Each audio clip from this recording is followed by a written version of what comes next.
The second book of Moses, called Exodus, chapter 1.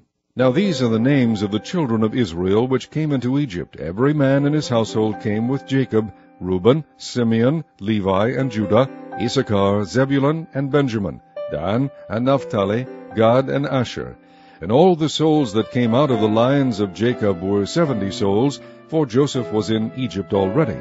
And Joseph died, and all his brethren, and all that generation. And the children of Israel were fruitful, and increased abundantly, and multiplied, and waxed exceedingly mighty, and the land was filled with them. Now there arose up a new king over Egypt, which knew not Joseph. And he said unto his people, Behold, the people of the children of Israel are more and mightier than we. Come on, let us deal wisely with them, lest they multiply. And it come to pass that, when there falleth out any war, they join also unto our enemies, and fight against us, and so get them up out of the land. Therefore they did set over them taskmasters, to afflict them with their burdens.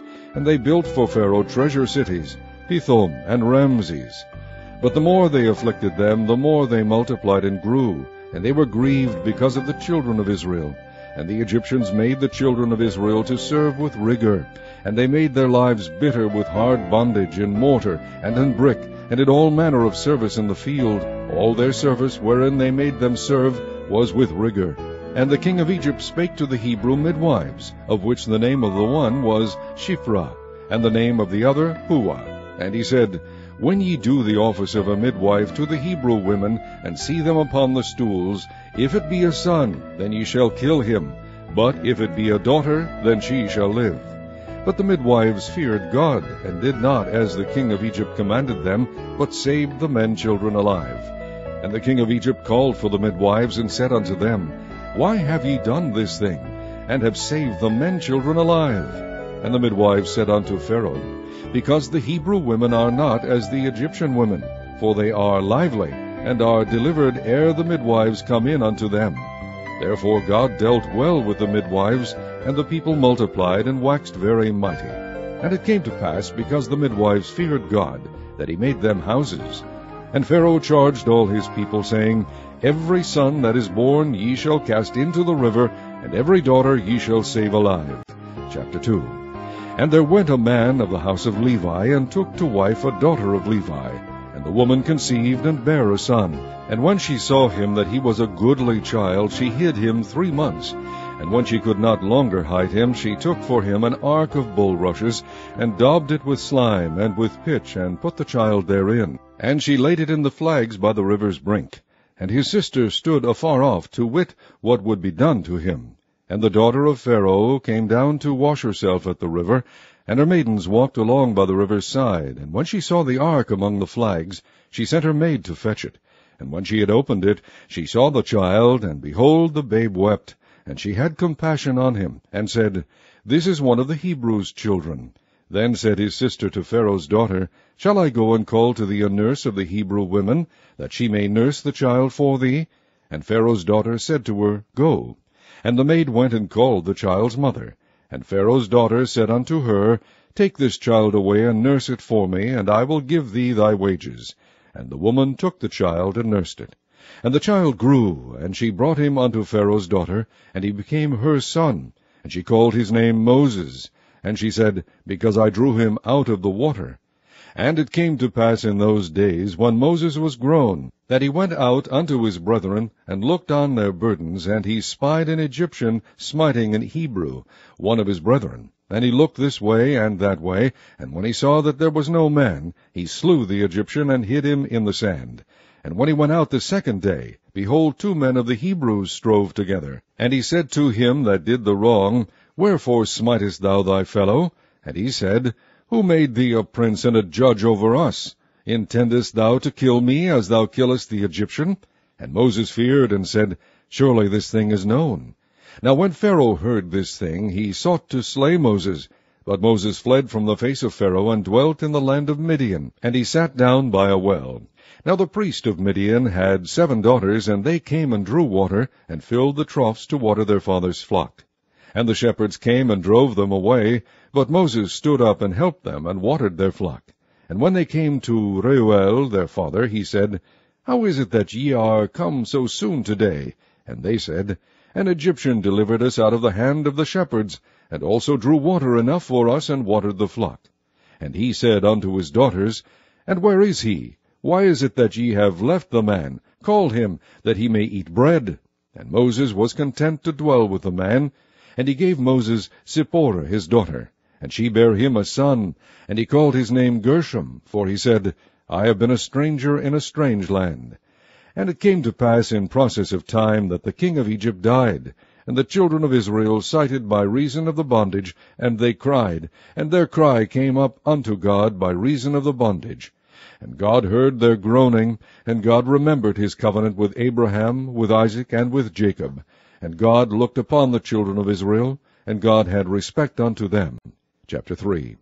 Now Moses kept the flock of Jethro his father-in-law, the priest of Midian, and he led the flock to the backside of the desert, and came to the mountain of God, even to Horeb. And the angel of the Lord appeared unto him in a flame of fire out of the midst of a bush. And he looked, and behold, the bush burned with fire, and the bush was not consumed. And Moses said, I will now turn aside, and see this great sight, why the bush is not burnt. And when the Lord saw that he turned aside to see, God called unto him out of the midst of the bush, and said, Moses, Moses. And he said, Here am I.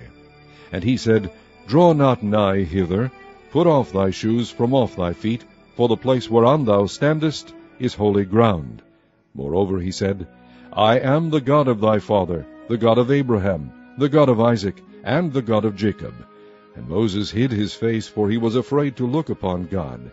And the Lord said, I have surely seen the affliction of my people which are in Egypt, and have heard their cry by reason of their taskmasters, for I know their sorrows.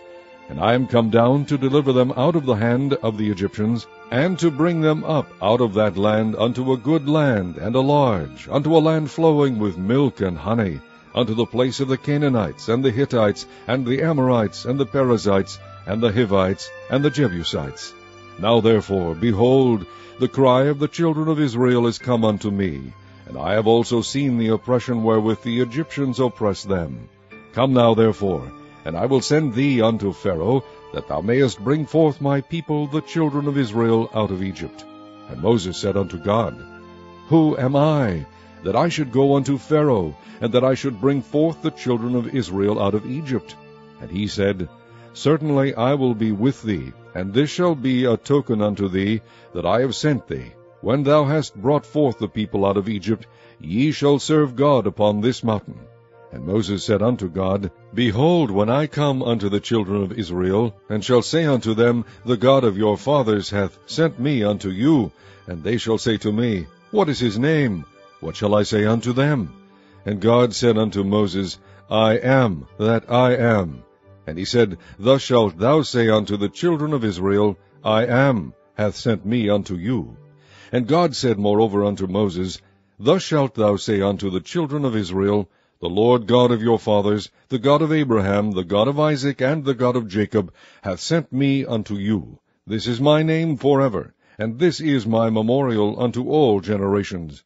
Go and gather the elders of Israel together, and say unto them, The Lord God of your fathers, the God of Abraham, of Isaac, and of Jacob, appeared unto me, saying, I have surely visited you, and seen that which is done to you in Egypt.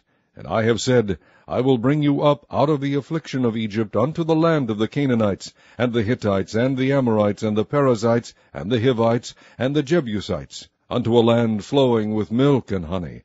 And they shall hearken to thy voice, and thou shalt come, thou and the elders of Egypt, unto the king of Egypt, and ye shall say unto him, The Lord God of the Hebrews hath met with us.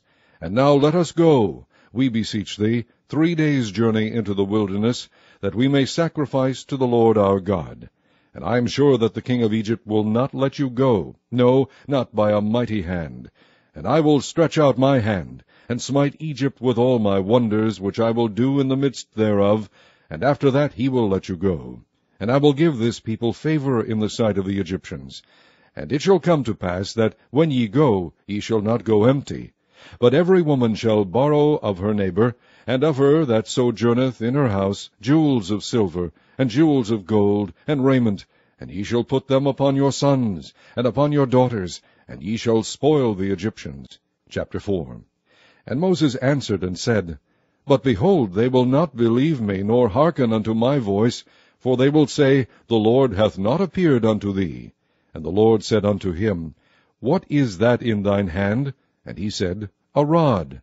And he said, Cast it on the ground. And he cast it on the ground, and it became a serpent, and Moses fled from before it. And the Lord said unto Moses, Put forth thine hand, and take it by the tail. And he put forth his hand, and caught it, and it became a rod in his hand, that they might believe that the Lord God of their fathers, the God of Abraham, the God of Isaac, and the God of Jacob, hath appeared unto thee. And the Lord said furthermore unto him, Put now thine hand into thy bosom. And he put his hand into his bosom, and when he took it out, behold, his hand was leprous as snow. And he said, Put thine hand into thy bosom again. And he put his hand into his bosom again, and plucked it out of his bosom, and behold, it was turned again as his other flesh. And it shall come to pass, if they will not believe thee, neither hearken to the voice of the first sign, that they will believe the voice of the latter sign. And it shall come to pass, if they will not believe also these two signs, neither hearken unto thy voice, that thou shalt take of the water of the river, and pour it upon the dry land. And the water which thou takest out of the river shall become blood upon the dry land. And Moses said unto the Lord, O my Lord, I am not eloquent, neither heretofore, nor since thou hast spoken unto thy servant, but I am slow of speech, and of a slow tongue. And the Lord said unto him, Who hath made man's mouth? Or who maketh the dumb, or deaf, or the seeing, or the blind? Have not I, the Lord? Now therefore go, and I will be with thy mouth, and teach thee what thou shalt say. And he said, O my Lord, send, I pray thee, by the hand of him whom thou wilt send. And the anger of the Lord was kindled against Moses, and he said, Is not Aaron the Levite thy brother? I know that he can speak well. And also, behold, he cometh forth to meet thee, and when he seeth thee, he will be glad in his heart. And thou shalt speak unto him, and put words in his mouth. And I will be with thy mouth, and with his mouth, and will teach you what ye shall do. And he shall be thy spokesman unto the people, and he shall be, even he shall be to thee instead of a mouth, and thou shalt be to him instead of God. And thou shalt take this rod in thine hand, wherewith thou shalt do signs. And Moses went and returned to Jethro his father-in-law, and said unto him, Let me go, I pray thee, and return unto my brethren which are in Egypt, and see whether they be yet alive. And Jethro said to Moses, Go in peace.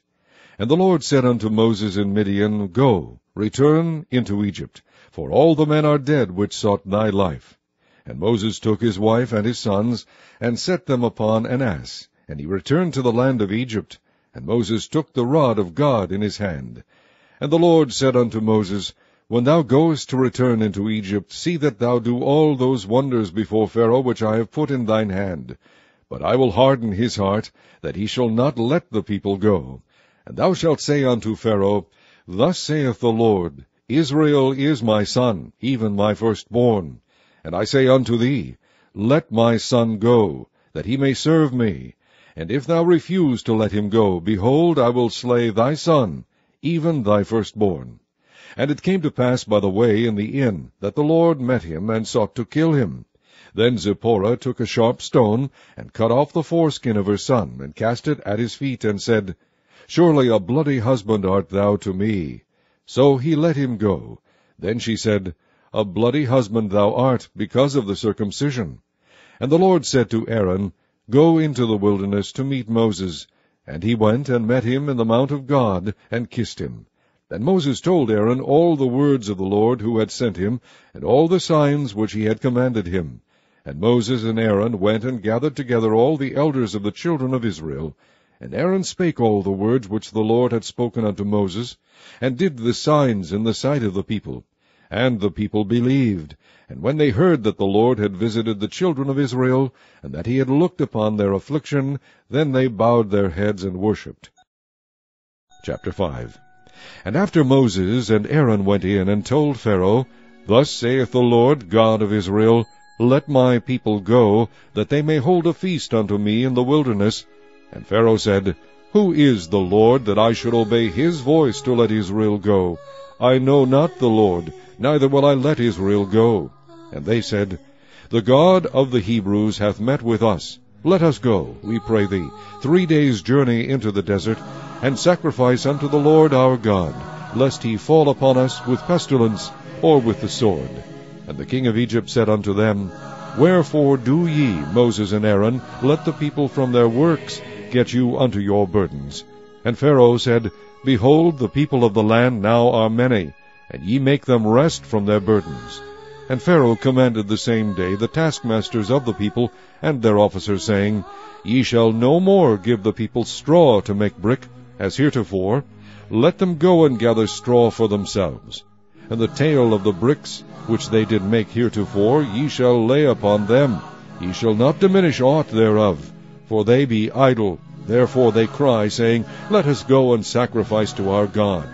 Let there be more work be laid upon the men, that they may labor therein, and let them not regard vain words. And the taskmasters of the people went out, and their officers, and they spake to the people, saying, Thus saith Pharaoh, I will not give you straw. Go ye, get you straw where ye can find it, yet not aught of your work shall be diminished. So the people were scattered abroad throughout the land of Egypt, to gather stubble instead of straw. And the taskmasters hasted them, saying, Fulfill your works, your daily tasks, as when there was straw. And the officers of the children of Israel, which Pharaoh's taskmasters had set over them, were beaten, and demanded, Wherefore have ye not fulfilled your task in making brick both yesterday and today, as heretofore? Then the officers of the children of Israel came and cried unto Pharaoh, saying, Wherefore dealest thou thus with thy servants? There is no straw given unto thy servants, and they say to us, Make brick. And behold, thy servants are beaten, but the fault is in thine own people. But he said, Ye are idle, ye are idle. Therefore ye say, Let us go and do sacrifice to the Lord. Go therefore now and work, for there shall no straw be given you, yet shall ye deliver the tale of bricks. And the officers of the children of Israel did see that they were in evil case, after it was said, Ye shall not minish aught from your bricks of your daily task. And they met Moses and Aaron, who stood in the way, as they came forth from Pharaoh. And they said unto them, The Lord look upon you, and judge, because ye have made our savour to be abhorred in the eyes of Pharaoh, and in the eyes of his servants, to put a sword in their hand to slay us. And Moses returned unto the Lord, and said, Lord, wherefore hast thou so evil entreated this people? Why is it that thou hast sent me? For since I came to Pharaoh to speak in thy name, he hath done evil to this people, neither hast thou delivered thy people at all. Chapter 6. Then the Lord said unto Moses, Now shalt thou see what I will do to Pharaoh. For with a strong hand shall he let them go, and with a strong hand shall he drive them out of his land. And God spake unto Moses, and said unto him, I am the Lord. And I appeared unto Abraham, unto Isaac, and unto Jacob, by the name of God Almighty. But by my name, Jehovah, was I not known to them. And I have also established my covenant with them, to give them the land of Canaan, the land of their pilgrimage, wherein they were strangers. And I have also heard the groaning of the children of Israel, whom the Egyptians keep in bondage, and I have remembered my covenant. Wherefore say unto the children of Israel, I am the Lord, and I will bring you out from under the burdens of the Egyptians, and I will rid you out of their bondage, and I will redeem you with a stretched out arm, and with great judgments. And I will take you to me for a people, and I will be to you a God. And ye shall know that I am the Lord your God, which bringeth you out from under the burdens of the Egyptians. And I will bring you in unto the land, concerning the which I did swear to give it to Abraham, to Isaac, and to Jacob, and I will give it you for an heritage. I am the Lord.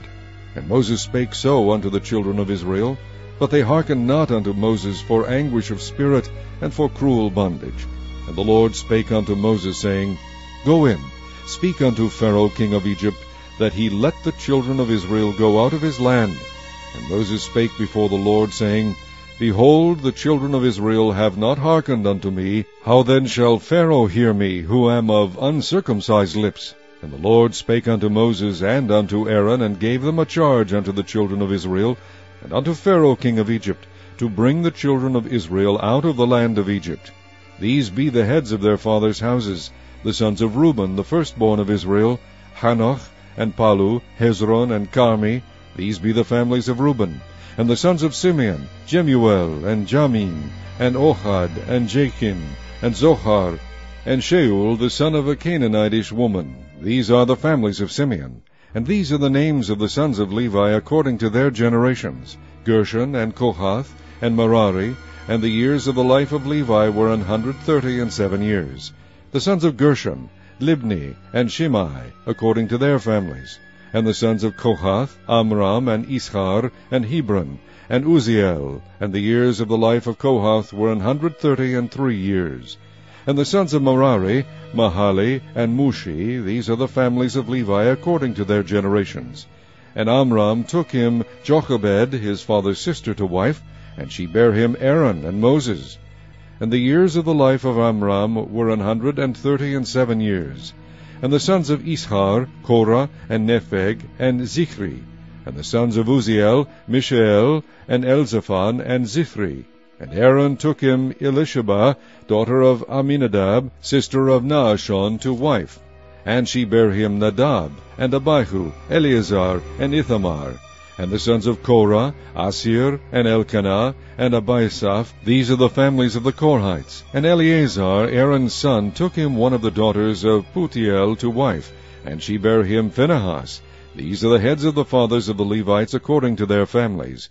These are that Aaron and Moses, to whom the Lord said, Bring out the children of Israel from the land of Egypt according to their armies. These are they which spake to Pharaoh king of Egypt, to bring out the children of Israel from Egypt. These are that Moses and Aaron. And it came to pass on the day when the Lord spake unto Moses in the land of Egypt, that the Lord spake unto Moses, saying, I am the Lord. Speak thou unto Pharaoh king of Egypt all that I say unto thee. And Moses said before the Lord, Behold, I am of uncircumcised lips, and how shall Pharaoh hearken unto me? Chapter 7. And the Lord said unto Moses, See, I have made thee a god to Pharaoh, and Aaron thy brother shall be thy prophet. Thou shalt speak all that I command thee, and Aaron thy brother shall speak unto Pharaoh, that he send the children of Israel out of his land. And I will harden Pharaoh's heart, and multiply my signs and my wonders in the land of Egypt. But Pharaoh shall not hearken unto you, that I may lay my hand upon Egypt, and bring forth mine armies, and my people the children of Israel, out of the land of Egypt by great judgments. And the Egyptians shall know that I am the Lord, when I stretch forth mine hand upon Egypt, and bring out the children of Israel from among them. And Moses and Aaron did as the Lord commanded them, so did they. And Moses was 80 years old, and Aaron 83 years old, when they spake unto Pharaoh. And the Lord spake unto Moses and unto Aaron, saying, When Pharaoh shall speak unto you, saying, Shew a miracle for you, then thou shalt say unto Aaron, Take thy rod, and cast it before Pharaoh, and it shall become a serpent. And Moses and Aaron went in unto Pharaoh, and they did so as the Lord had commanded. And Aaron cast down his rod before Pharaoh and before his servants, and it became a serpent. Then Pharaoh also called the wise men and the sorcerers. Now the magicians of Egypt, they also did in like manner with their enchantments. For they cast down every man his rod, and they became serpents.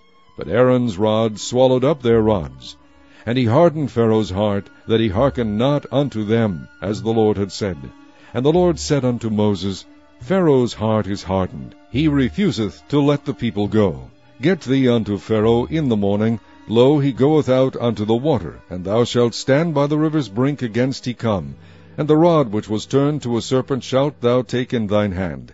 And thou shalt say unto him, The Lord God of the Hebrews hath sent me unto thee, saying, Let my people go, that they may serve me in the wilderness. And behold, hitherto thou wouldest not hear.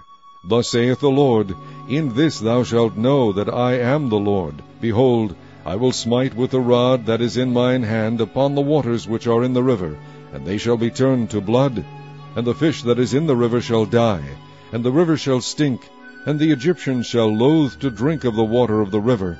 And the Lord spake unto Moses, Say unto Aaron, Take thy rod, and stretch out thine hand upon the waters of Egypt, upon their streams, upon their rivers, and upon their ponds, and upon all their pools of water, that they may become blood, and that there may be blood throughout all the land of Egypt, both in vessels of wood and in vessels of stone.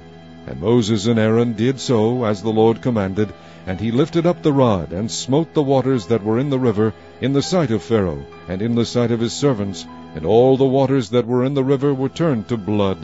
And the fish that was in the river died, and the river stank, and the Egyptians could not drink of the water of the river, and there was blood throughout all the land of Egypt. And the magicians of Egypt did so with their enchantments. And Pharaoh's heart was hardened, neither did he hearken unto them, as the Lord had said. And Pharaoh turned and went into his house, neither did he set his heart to this also. And all the Egyptians digged round about the river for water to drink, for they could not drink of the water of the river. And 7 days were fulfilled after that the Lord had smitten the river. Chapter 8. And the Lord spake unto Moses, Go unto Pharaoh, and say unto him, Thus saith the Lord, Let my people go, that they may serve me. And if thou refuse to let them go, behold, I will smite all thy borders with frogs, and the river shall bring forth frogs abundantly, which shall go up and come into thine house, and into thy bedchamber, and upon thy bed, and into the house of thy servants, and upon thy people, and into thine ovens, and into thy kneading troughs. And the frogs shall come up both on thee, and upon thy people, and upon all thy servants. And the Lord spake unto Moses, Say unto Aaron, Stretch forth thine hand with thy rod over the streams, over the rivers, and over the ponds, and cause frogs to come upon the land of Egypt. And Aaron stretched out his hand over the waters of Egypt, and the frogs came up, and covered the land of Egypt. And the magicians did so with their enchantments, and brought up frogs upon the land of Egypt. Then Pharaoh called for Moses and Aaron, and said, Entreat the Lord that he may take away the frogs from me, and from my people, and I will let the people go, that they may do sacrifice unto the Lord. And Moses said unto Pharaoh, Glory over me, when shall I entreat for thee, and for thy servants, and for thy people, to destroy the frogs from thee and thy houses, that they may remain in the river only? And he said, Tomorrow. And he said, Be it according to thy word, that thou mayest know that there is none like unto the Lord our God. Then the frogs shall depart from thee, and from thy houses, and from thy servants, and from thy people. They shall remain in the river only. And Moses and Aaron went out from Pharaoh, and Moses cried unto the Lord because of the frogs which he had brought against Pharaoh. And the Lord did according to the word of Moses, and the frogs died out of the houses, out of the villages, and out of the fields. And they gathered them together upon heaps, and the land stank. But when Pharaoh saw that there was respite, he hardened his heart, and hearkened not unto them, as the Lord had said. And the Lord said unto Moses, Say unto Aaron, Stretch out thy rod, and smite the dust of the land, that it may become lice throughout all the land of Egypt. And they did so. For Aaron stretched out his hand with his rod, and smote the dust of the earth, and it became lice in man and in beast. All the dust of the land became lice throughout all the land of Egypt. And the magicians did so with their enchantments to bring forth lice. But they could not. So there were lice upon man and upon beast. Then the magicians said unto Pharaoh, This is the finger of God. And Pharaoh's heart was hardened, and he hearkened not unto them, as the Lord had said. And the Lord said unto Moses, Rise up early in the morning, and stand before Pharaoh. Lo, he cometh forth to the water, and say unto him, Thus saith the Lord, Let my people go, that they may serve me. Else if thou wilt not let my people go, behold, I will send swarms of flies upon thee, and upon thy servants, and upon thy people, and into thy houses, and the houses of the Egyptians shall be full of swarms of flies, and also the ground whereon they are. And I will sever in that day the land of Goshen, in which my people dwell, that no swarms of flies shall be there, to the end thou mayest know that I am the Lord in the midst of the earth. And I will put a division between my people and thy people. Tomorrow shall this sign be. And the Lord did so, and there came a grievous swarm of flies into the house of Pharaoh, and into his servants' houses, and into all the land of Egypt. The land was corrupted by reason of the swarm of flies. And Pharaoh called for Moses and for Aaron, and said, Go ye, sacrifice to your God in the land. And Moses said, It is not meet so to do, for we shall sacrifice the abomination of the Egyptians to the Lord our God. Lo, shall we sacrifice the abomination of the Egyptians before their eyes, and will they not stone us? We will go 3 days' journey into the wilderness, and sacrifice to the Lord our God, as he shall command us. And Pharaoh said, I will let you go, that ye may sacrifice to the Lord your God in the wilderness, only ye shall not go very far away, entreat for me.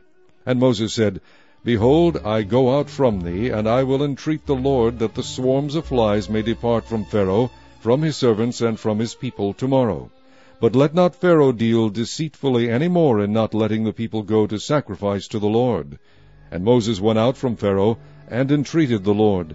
And the Lord did according to the word of Moses, and he removed the swarms of flies from Pharaoh, from his servants, and from his people. There remained not one. And Pharaoh hardened his heart at this time also, neither would he let the people go. Chapter 9. Then the Lord said unto Moses, Go in unto Pharaoh, and tell him, Thus saith the Lord God of the Hebrews, Let my people go, that they may serve me. For if thou refuse to let them go, and wilt hold them still, behold, the hand of the Lord is upon thy cattle which is in the field, upon the horses, upon the asses, upon the camels, upon the oxen, and upon the sheep. There shall be a very grievous murrain. And the Lord shall sever between the cattle of Israel and the cattle of Egypt, and there shall nothing die of all that is the children's of Israel. And the Lord appointed a set time, saying, Tomorrow the Lord shall do this thing in the land. And the Lord did that thing on the morrow, and all the cattle of Egypt died, but of the cattle of the children of Israel died not one. And Pharaoh sent, and behold, there was not one of the cattle of the Israelites dead. And the heart of Pharaoh was hardened, and he did not let the people go. And the Lord said unto Moses and unto Aaron, Take to you handfuls of ashes of the furnace, and let Moses sprinkle it toward the heaven in the sight of Pharaoh, and it shall become small dust in all the land of Egypt, and shall be a boil breaking forth with blains upon man and upon beast throughout all the land of Egypt. And they took ashes of the furnace, and stood before Pharaoh, and Moses sprinkled it up toward heaven, and it became a boil breaking forth with blains upon man and upon beast. And the magicians could not stand before Moses because of the boils, for the boil was upon the magicians, and upon all the Egyptians. And the Lord hardened the heart of Pharaoh, and he hearkened not unto them, as the Lord had spoken unto Moses. And the Lord said unto Moses, Rise up early in the morning, and stand before Pharaoh, and say unto him, Thus saith the Lord God of the Hebrews, Let my people go, that they may serve me. For I will at this time send all my plagues upon thine heart, and upon thy servants, and upon thy people, that thou mayest know that there is none like me in all the earth. For now I will stretch out my hand, that I may smite thee and thy people with pestilence, and thou shalt be cut off from the earth. And in very deed for this cause have I raised thee up, for to shew in thee my power, and that my name may be declared throughout all the earth. As yet exaltest thou thyself against my people, that thou wilt not let them go. Behold, tomorrow about this time I will cause it to rain a very grievous hail, such as hath not been in Egypt since the foundation thereof even until now. Send therefore now, and gather thy cattle, and all that thou hast in the field, for upon every man and beast which shall be found in the field, and shall not be brought home, the hail shall come down upon them, and they shall die. He that feared the word of the Lord among the servants of Pharaoh made his servants and his cattle flee into the houses. And he that regarded not the word of the Lord left his servants and his cattle in the field. And the Lord said unto Moses, Stretch forth thine hand toward heaven, that there may be hail in all the land of Egypt, upon man, and upon beast, and upon every herb of the field, throughout the land of Egypt. And Moses stretched forth his rod toward heaven, and the Lord sent thunder and hail, and the fire ran along upon the ground, and the Lord rained hail upon the land of Egypt. So there was hail, and fire mingled with the hail, very grievous, such as there was none like it in all the land of Egypt since it became a nation. And the hail smote throughout all the land of Egypt all that was in the field, both man and beast. And the hail smote every herb of the field, and brake every tree of the field. Only in the land of Goshen, where the children of Israel were, was there no hail. And Pharaoh sent and called for Moses and Aaron, and said unto them, I have sinned this time. The Lord is righteous, and I and my people are wicked. Entreat the Lord, for it is enough, that there be no more mighty thunderings and hail, and I will let you go, and ye shall stay no longer. And Moses said unto him, As soon as I am gone out of the city, I will spread abroad my hands unto the Lord, and the thunder shall cease, neither shall there be any more hail, that thou mayest know how that the earth is the Lord's. But as for thee and thy servants, I know that ye will not yet fear the Lord God. And the flax and the barley were smitten, for the barley was in the ear, and the flax was bold. But the wheat and the rye were not smitten, for they were not grown up. And Moses went out of the city from Pharaoh, and spread abroad his hands unto the Lord, and the thunders and hail ceased, and the rain was not poured upon the earth. And when Pharaoh saw that the rain and the hail and the thunders were ceased, he sinned yet more, and hardened his heart, he and his servants. And the heart of Pharaoh was hardened, neither would he let the children of Israel go, as the Lord had spoken by Moses. Chapter 10. And the Lord said unto Moses, Go in unto Pharaoh, for I have hardened his heart, and the heart of his servants, that I might shew these my signs before him, and that thou mayest tell in the ears of thy son, and of thy son's sons, what things I have wrought in Egypt, and my signs which I have done among them, that ye may know how that I am the Lord. And Moses and Aaron came in unto Pharaoh, and said unto him, Thus saith the Lord God of the Hebrews, How long wilt thou refuse to humble thyself before me? Let my people go, that they may serve me. Else if thou refuse to let my people go, behold, tomorrow will I bring the locusts into thy coast, and they shall cover the face of the earth, that one cannot be able to see the earth, and they shall eat the residue of that which is escaped, which remaineth unto you from the hail, and shall eat every tree which groweth for you out of the field. And they shall fill thy houses, and the houses of all thy servants, and the houses of all the Egyptians, which neither thy fathers nor thy fathers' fathers have seen, since the day that they were upon the earth unto this day. And he turned himself and went out from Pharaoh. And Pharaoh's servants said unto him, How long shall this man be a snare unto us? Let the men go, that they may serve the Lord their God. Knowest thou not yet that Egypt is destroyed? And Moses and Aaron were brought again unto Pharaoh, and he said unto them, Go, serve the Lord your God. But who are they that shall go? And Moses said, We will go with our young and with our old, with our sons and with our daughters, with our flocks and with our herds we will go, for we must hold a feast unto the Lord. And he said unto them, Let the Lord be so with you, as I will let you go, and your little ones, look to it, for evil is before you. Not so. Go now ye that are men, and serve the Lord, for that ye did desire. And they were driven out from Pharaoh's presence. And the Lord said unto Moses, Stretch out thine hand over the land of Egypt for the locusts, that they may come up upon the land of Egypt, and eat every herb of the land, even all that the hail hath left.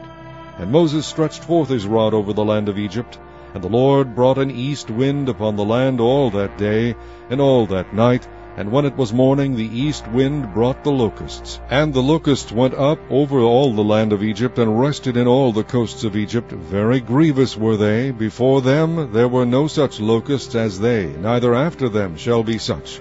For they covered the face of the whole earth, so that the land was darkened. And they did eat every herb of the land, and all the fruit of the trees which the hail had left. And there remained not any green thing in the trees, or in the herbs of the field, through all the land of Egypt. Then Pharaoh called for Moses and Aaron in haste, and he said, I have sinned against the Lord your God, and against you. Now therefore forgive, I pray thee, my sin only this once, and entreat the Lord your God, that he may take away from me this death only. And he went out from Pharaoh, and entreated the Lord. And the Lord turned a mighty strong west wind, which took away the locusts, and cast them into the Red Sea. There remained not one locust in all the coasts of Egypt. But the Lord hardened Pharaoh's heart, so that he would not let the children of Israel go. And the Lord said unto Moses, Stretch out thine hand toward heaven, that there may be darkness over the land of Egypt, even darkness which may be felt. And Moses stretched forth his hand toward heaven, and there was a thick darkness in all the land of Egypt 3 days. They saw not one another, neither rose any from his place for 3 days. But all the children of Israel had light in their dwellings. And Pharaoh called unto Moses, and said, Go ye, serve the Lord. Only let your flocks and your herds be stayed, let your little ones also go with you. And Moses said, Thou must give us also sacrifices and burnt offerings, that we may sacrifice unto the Lord our God. Our cattle also shall go with us. There shall not be an hoof be left behind. For thereof must we take to serve the Lord our God, and we know not with what we must serve the Lord until we come thither. But the Lord hardened Pharaoh's heart, and he would not let them go. And Pharaoh said unto him, Get thee from me, take heed to thyself, see my face no more, for in that day thou seest my face, thou shalt die. And Moses said, Thou hast spoken well, I will see thy face again no more. Chapter 11. And the Lord said unto Moses, Yet will I bring one plague more upon Pharaoh and upon Egypt. Afterwards he will let you go hence. When he shall let you go, he shall surely thrust you out hence altogether. Speak now in the ears of the people, and let every man borrow of his neighbor, and every woman of her neighbor, jewels of silver and jewels of gold. And the Lord gave the people favor in the sight of the Egyptians. Moreover, the man Moses was very great in the land of Egypt, in the sight of Pharaoh's servants, and in the sight of the people. And Moses said, Thus saith the Lord, About midnight will I go out into the midst of Egypt, and all the firstborn in the land of Egypt shall die, from the firstborn of Pharaoh that sitteth upon his throne, even unto the firstborn of the maidservant that is behind the mill, and all the firstborn of beasts. And there shall be a great cry throughout all the land of Egypt, such as there was none like it, nor shall be like it any more. But against any of the children of Israel shall not a dog move his tongue, against man or beast, that ye may know how that the Lord doth put a difference between the Egyptians and Israel. And all these thy servants shall come down unto me, and bow down themselves unto me, saying, Get thee out, and all the people that follow thee. And after that I will go out. And he went out from Pharaoh in a great anger. And the Lord said unto Moses, Pharaoh shall not hearken unto you, that my wonders may be multiplied in the land of Egypt. And Moses and Aaron did all these wonders before Pharaoh, and the Lord hardened Pharaoh's heart, so that he would not let the children of Israel go out of his land. Chapter 12.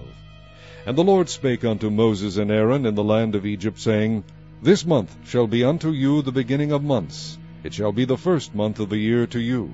Speak ye unto all the congregation of Israel, saying, In the 10th day of this month they shall take to them every man a lamb, according to the house of their fathers, a lamb for an house. And if the household be too little for the lamb, let him and his neighbor next unto his house take it according to the number of the souls. Every man according to his eating shall make your count for the lamb. Your lamb shall be without blemish. A male of the first year, ye shall take it out from the sheep, or from the goats. And ye shall keep it up until the 14th day of the same month. And the whole assembly of the congregation of Israel shall kill it in the evening.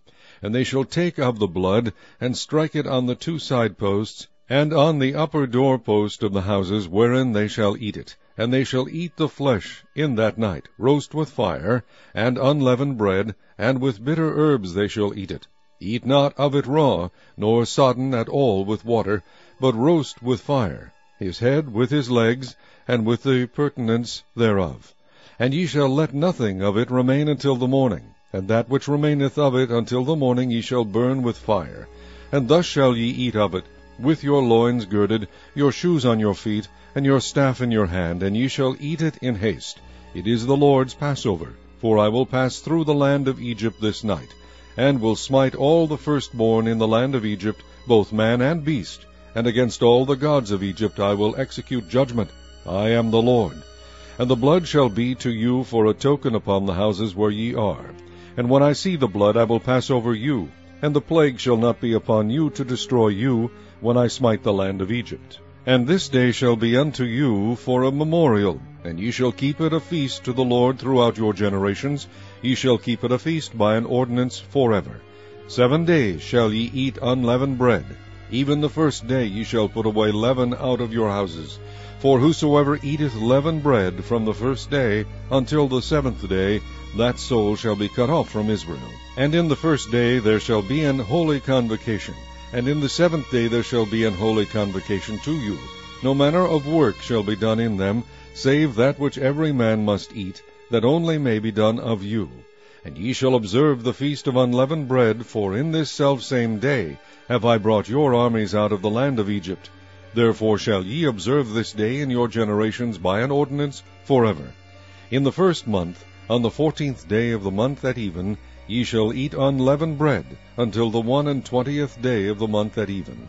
7 days shall there be no leaven found in your houses. For whosoever eateth that which is leavened, even that soul shall be cut off from the congregation of Israel, whether he be a stranger or born in the land. Ye shall eat nothing leavened. In all your habitations shall ye eat unleavened bread. Then Moses called for all the elders of Israel, and said unto them, Draw out, and take you a lamb according to your families, and kill the Passover. And ye shall take a bunch of hyssop, and dip it in the blood that is in the basin, and strike the lintel and the 2 side posts with the blood that is in the basin. And none of you shall go out at the door of his house until the morning. For the Lord will pass through to smite the Egyptians. And when he seeth the blood upon the lintel, and on the 2 side posts, the Lord will pass over the door, and will not suffer the destroyer to come in unto your houses to smite you. And ye shall observe this thing for an ordinance to thee and to thy sons forever. And it shall come to pass, when ye be come to the land which the Lord will give you, according as he hath promised, that ye shall keep this service. And it shall come to pass, when your children shall say unto you, What mean ye by this service? That ye shall say, It is the sacrifice of the Lord's Passover, who passed over the houses of the children of Israel in Egypt, when he smote the Egyptians and delivered our houses. And the people bowed the head and worshipped. And the children of Israel went away and did as the Lord had commanded Moses and Aaron, so did they. And it came to pass, that at midnight the Lord smote all the firstborn in the land of Egypt, from the firstborn of Pharaoh that sat on his throne, unto the firstborn of the captive that was in the dungeon, and all the firstborn of cattle.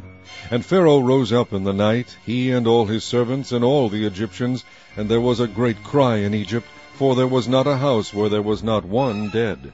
And he called for Moses and Aaron by night, and said, Rise up, and get you forth from among my people, both ye and the children of Israel, and go, serve the Lord, as ye have said.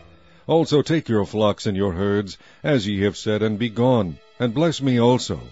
And the Egyptians were urgent upon the people, that they might send them out of the land in haste, for they said, We be all dead men.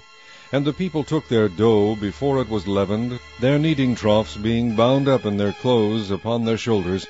And the children of Israel did according to the word of Moses, and they borrowed of the Egyptians jewels of silver, and jewels of gold, and raiment. And the Lord gave the people favor in the sight of the Egyptians, so that they lent unto them such things as they required. And they spoiled the Egyptians. And the children of Israel journeyed from Ramses to Succoth, about 600,000 on foot that were men, beside children. And a mixed multitude went up also with them, and flocks and herds, even very much cattle.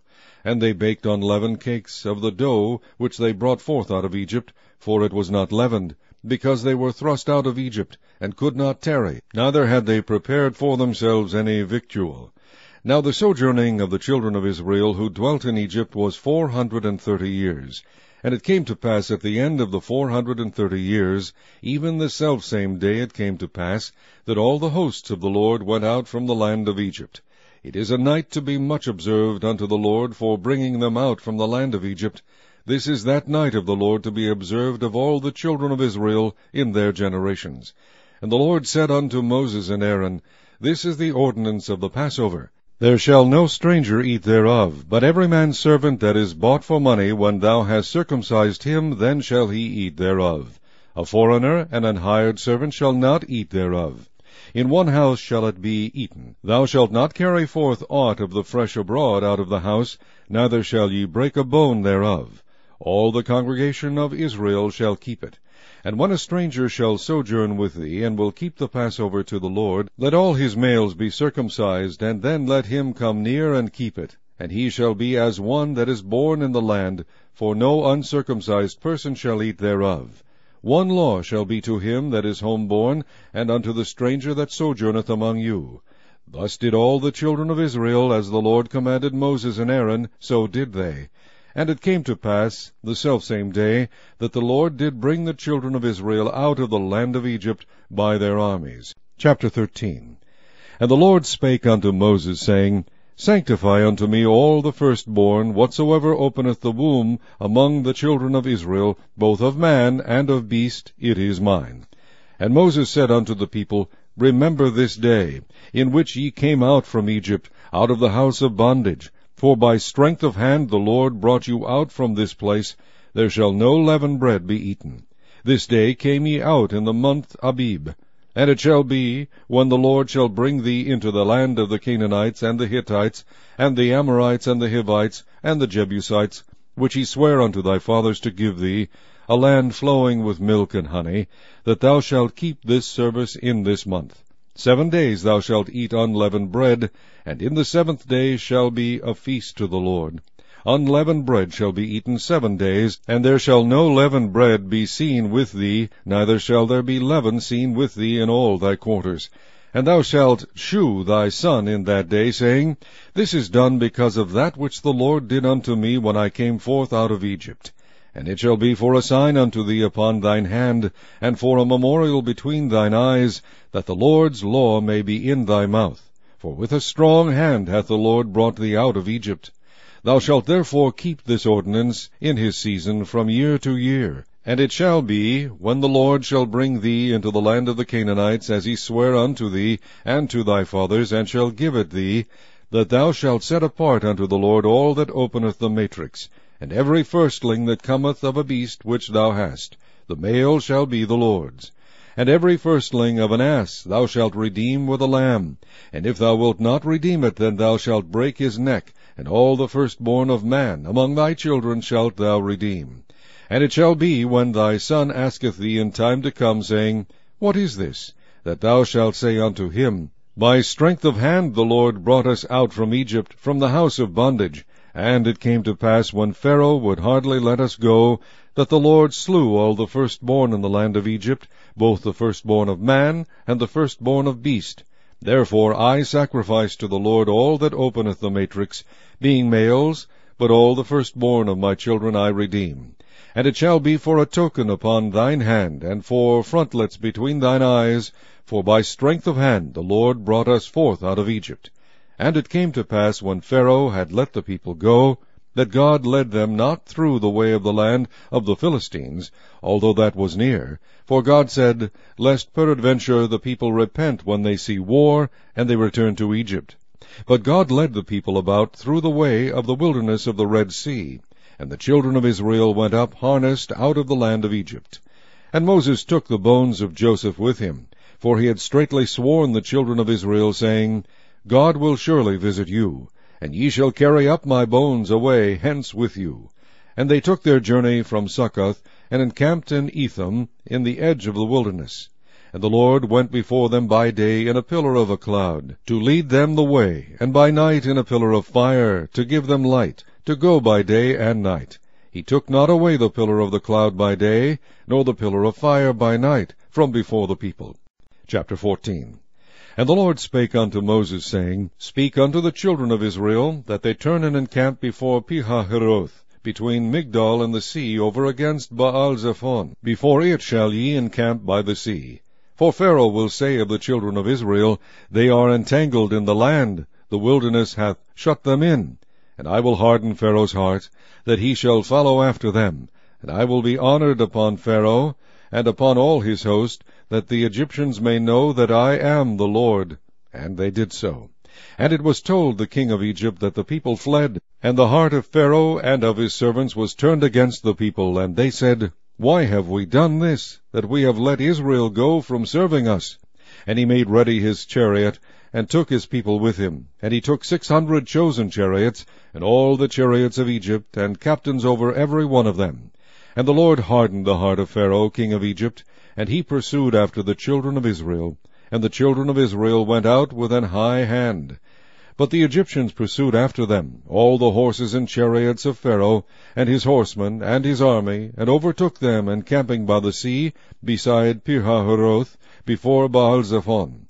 And when Pharaoh drew nigh, the children of Israel lifted up their eyes, and behold, the Egyptians marched after them, and they were sore afraid. And the children of Israel cried out unto the Lord, and they said unto Moses, Because there were no graves in Egypt, hast thou taken us away to die in the wilderness? Wherefore hast thou dealt thus with us, to carry us forth out of Egypt? Is not this the word that we did tell thee in Egypt, saying, Let us alone, that we may serve the Egyptians? For it had been better for us to serve the Egyptians, than that we should die in the wilderness. And Moses said unto the people, Fear ye not, stand still, and see the salvation of the Lord, which he will shew to you today. For the Egyptians whom ye have seen today, ye shall see them again no more forever. The Lord shall fight for you, and ye shall hold your peace. And the Lord said unto Moses, Wherefore criest thou unto me? Speak unto the children of Israel, that they go forward. But lift thou up thy rod, and stretch out thine hand over the sea, and divide it.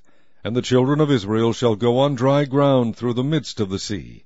And I, behold, I will harden the hearts of the Egyptians, and they shall follow them. And I will get me honor upon Pharaoh, and upon all his host, upon his chariots, and upon his horsemen.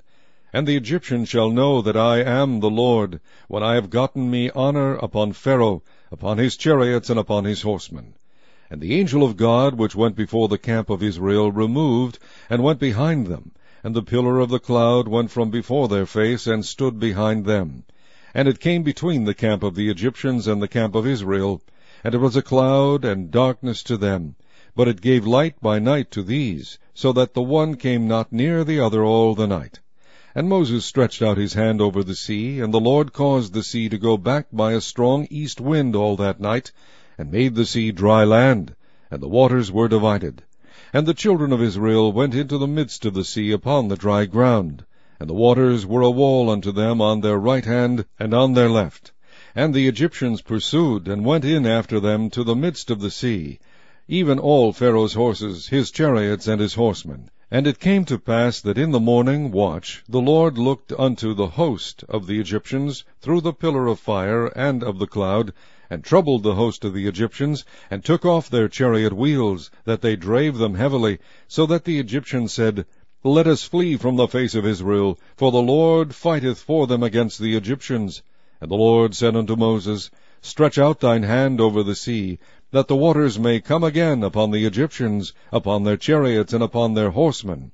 And Moses stretched forth his hand over the sea, and the sea returned to his strength when the morning appeared, and the Egyptians fled against it, and the Lord overthrew the Egyptians in the midst of the sea. And the waters returned, and covered the chariots and the horsemen, and all the host of Pharaoh that came into the sea after them. There remained not so much as one of them. But the children of Israel walked upon dry land in the midst of the sea, and the waters were a wall unto them on their right hand and on their left. Thus the Lord saved Israel that day out of the hand of the Egyptians, and Israel saw the Egyptians dead upon the seashore. And Israel saw that great work which the Lord did upon the Egyptians, and the people feared the Lord, and believed the Lord and his servant Moses. Chapter 15. Then sang Moses and the children of Israel this song unto the Lord, and spake, saying, I will sing unto the Lord, for he hath triumphed gloriously. The horse and his rider hath he thrown into the sea. The Lord is my strength and song, and he is become my salvation. He is my God, and I will prepare him an habitation, my father's God, and I will exalt him. The Lord is a man of war, the Lord is his name.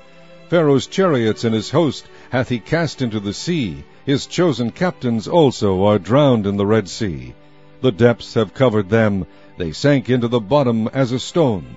Thy right hand, O Lord, is become glorious in power. Thy right hand, O Lord, hath dashed in pieces the enemy. And in the greatness of thine excellency thou hast overthrown them that rose up against thee. Thou sentest forth thy wrath, which consumed them as stubble. And with the blast of thy nostrils the waters were gathered together. The floods stood upright as an heap, and the depths were congealed in the heart of the sea.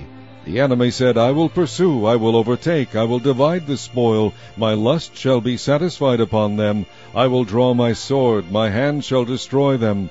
Thou didst blow with thy wind, the sea covered them. They sank as lead in the mighty waters.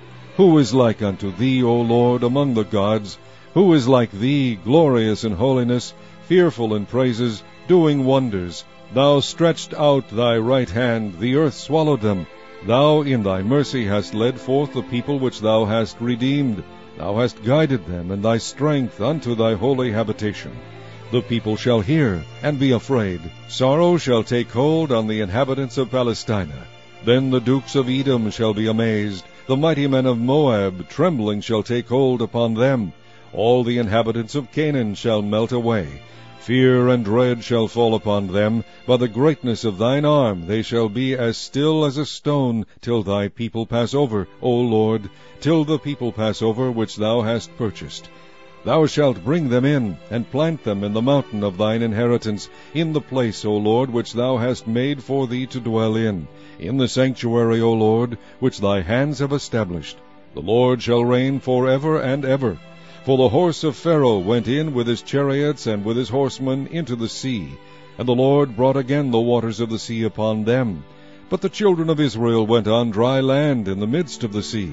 And Miriam the prophetess, the sister of Aaron, took a timbrel in her hand, and all the women went out after her with timbrels and with dances. And Miriam answered them, Sing ye to the Lord, for he hath triumphed gloriously. The horse and his rider hath he thrown into the sea. So Moses brought Israel from the Red Sea, and they went out into the wilderness of Shur. And they went 3 days in the wilderness, and found no water. And when they came to Marah, they could not drink of the waters of Marah, for they were bitter. Therefore the name of it was called Marah. And the people murmured against Moses, saying, What shall we drink? And he cried unto the Lord, and the Lord shewed him a tree, which when he had cast into the waters were made sweet. There he made for them a statute and an ordinance, and there he proved them, and said, If thou wilt diligently hearken to the voice of the Lord thy God, and wilt do that which is right in his sight, and wilt give ear to his commandments, and keep all his statutes, I will put none of these diseases upon thee, which I have brought upon the Egyptians, for I am the Lord that healeth thee. And they came to Elim, where were 12 wells of water, and 70 palm trees, and they encamped there by the waters. Chapter 16. And they took their journey from Elim, and all the congregation of the children of Israel came unto the wilderness of Sin, which is between Elim and Sinai, on the 15th day of the 2nd month after their departing out of the land of Egypt. And the whole congregation of the children of Israel murmured against Moses and Aaron in the wilderness. And the children of Israel said unto them, Would to God we had died by the hand of the Lord in the land of Egypt, when we sat by the flesh pots, and when we did eat bread to the full, for ye have brought us forth into this wilderness to kill this whole assembly with hunger. Then said the Lord unto Moses, Behold, I will rain bread from heaven for you, and the people shall go out and gather a certain rate every day, that I may prove them, whether they will walk in my law or no. And it shall come to pass that on the 6th day they shall prepare that which they bring in, and it shall be twice as much as they gather daily. And Moses and Aaron said unto all the children of Israel, At even, then ye shall know that the Lord hath brought you out from the land of Egypt. And in the morning, then ye shall see the glory of the Lord, for that he heareth your murmurings against the Lord. And what are we, that ye murmur against us? And Moses said, This shall be, when the Lord shall give you in the evening flesh to eat, and in the morning bread to the full, for that the Lord heareth your murmurings which ye murmur against him. And what are we? Your murmurings are not against us, but against the Lord. And Moses spake unto Aaron, Say unto all the congregation of the children of Israel, Come near before the Lord, for he hath heard your murmurings. And it came to pass, as Aaron spake unto the whole congregation of the children of Israel, that they looked toward the wilderness, and behold, the glory of the Lord appeared in the cloud. And the Lord spake unto Moses, saying, I have heard the murmurings of the children of Israel. Speak unto them, saying, At even ye shall eat flesh, and in the morning ye shall be filled with bread, and ye shall know that I am the Lord your God. And it came to pass that at even the quails came up, and covered the camp, and in the morning the dew lay around about the host. And when the dew that lay was gone up, behold, upon the face of the wilderness there lay a small round thing, as small as the hoarfrost on the ground. And when the children of Israel saw it, they said one to another, It is manna, for they wist not what it was. And Moses said unto them, This is the bread which the Lord hath given you to eat. This is the thing which the Lord hath commanded. Gather of it every man according to his eating, an omer for every man, according to the number of your persons. Take ye every man for them which are in his tents.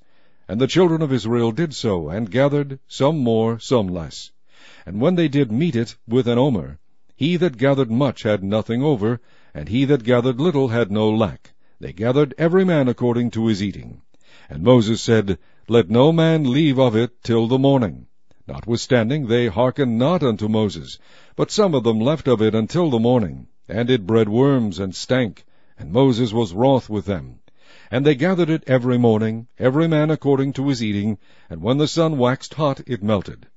And it came to pass that on the 6th day they gathered twice as much bread, 2 omers, for one man. And all the rulers of the congregation came and told Moses. And he said unto them, This is that which the Lord hath said, Tomorrow is the rest of the holy Sabbath unto the Lord. Bake that which ye will bake today, and seethe that ye will seethe, and that which remaineth over lay up for you to be kept until the morning. And they laid it up till the morning, as Moses bade, and it did not stink, neither was there any worm therein. And Moses said, Eat that today, for today is a Sabbath unto the Lord. Today ye shall not find it in the field. 6 days ye shall gather it, but on the 7th day, which is the Sabbath, in it there shall be none. And it came to pass that there went out some of the people on the 7th day for to gather, and they found none. And the Lord said unto Moses, How long refuse ye to keep my commandments and my laws? See, for that the Lord hath given you the Sabbath, therefore he giveth you on the 6th day the bread of 2 days. Abide ye every man in his place, let no man go out of his place on the 7th day. So the people rested on the 7th day. And the house of Israel called the name thereof manna, and it was like coriander seed, white, and the taste of it was like wafers made with honey. And Moses said, This is the thing which the Lord commandeth. Fill an omer of it to be kept for your generations, that they may see the bread wherewith I have fed you in the wilderness, when I brought you forth from the land of Egypt. And Moses said unto Aaron, Take a pot, and put an omer full of manna therein, and lay it up before the Lord to be kept for your generations. As the Lord commanded Moses, so Aaron laid it up before the testimony to be kept. And the children of Israel did eat manna 40 years, until they came to a land inhabited. They did eat manna until they came unto the borders of the land of Canaan.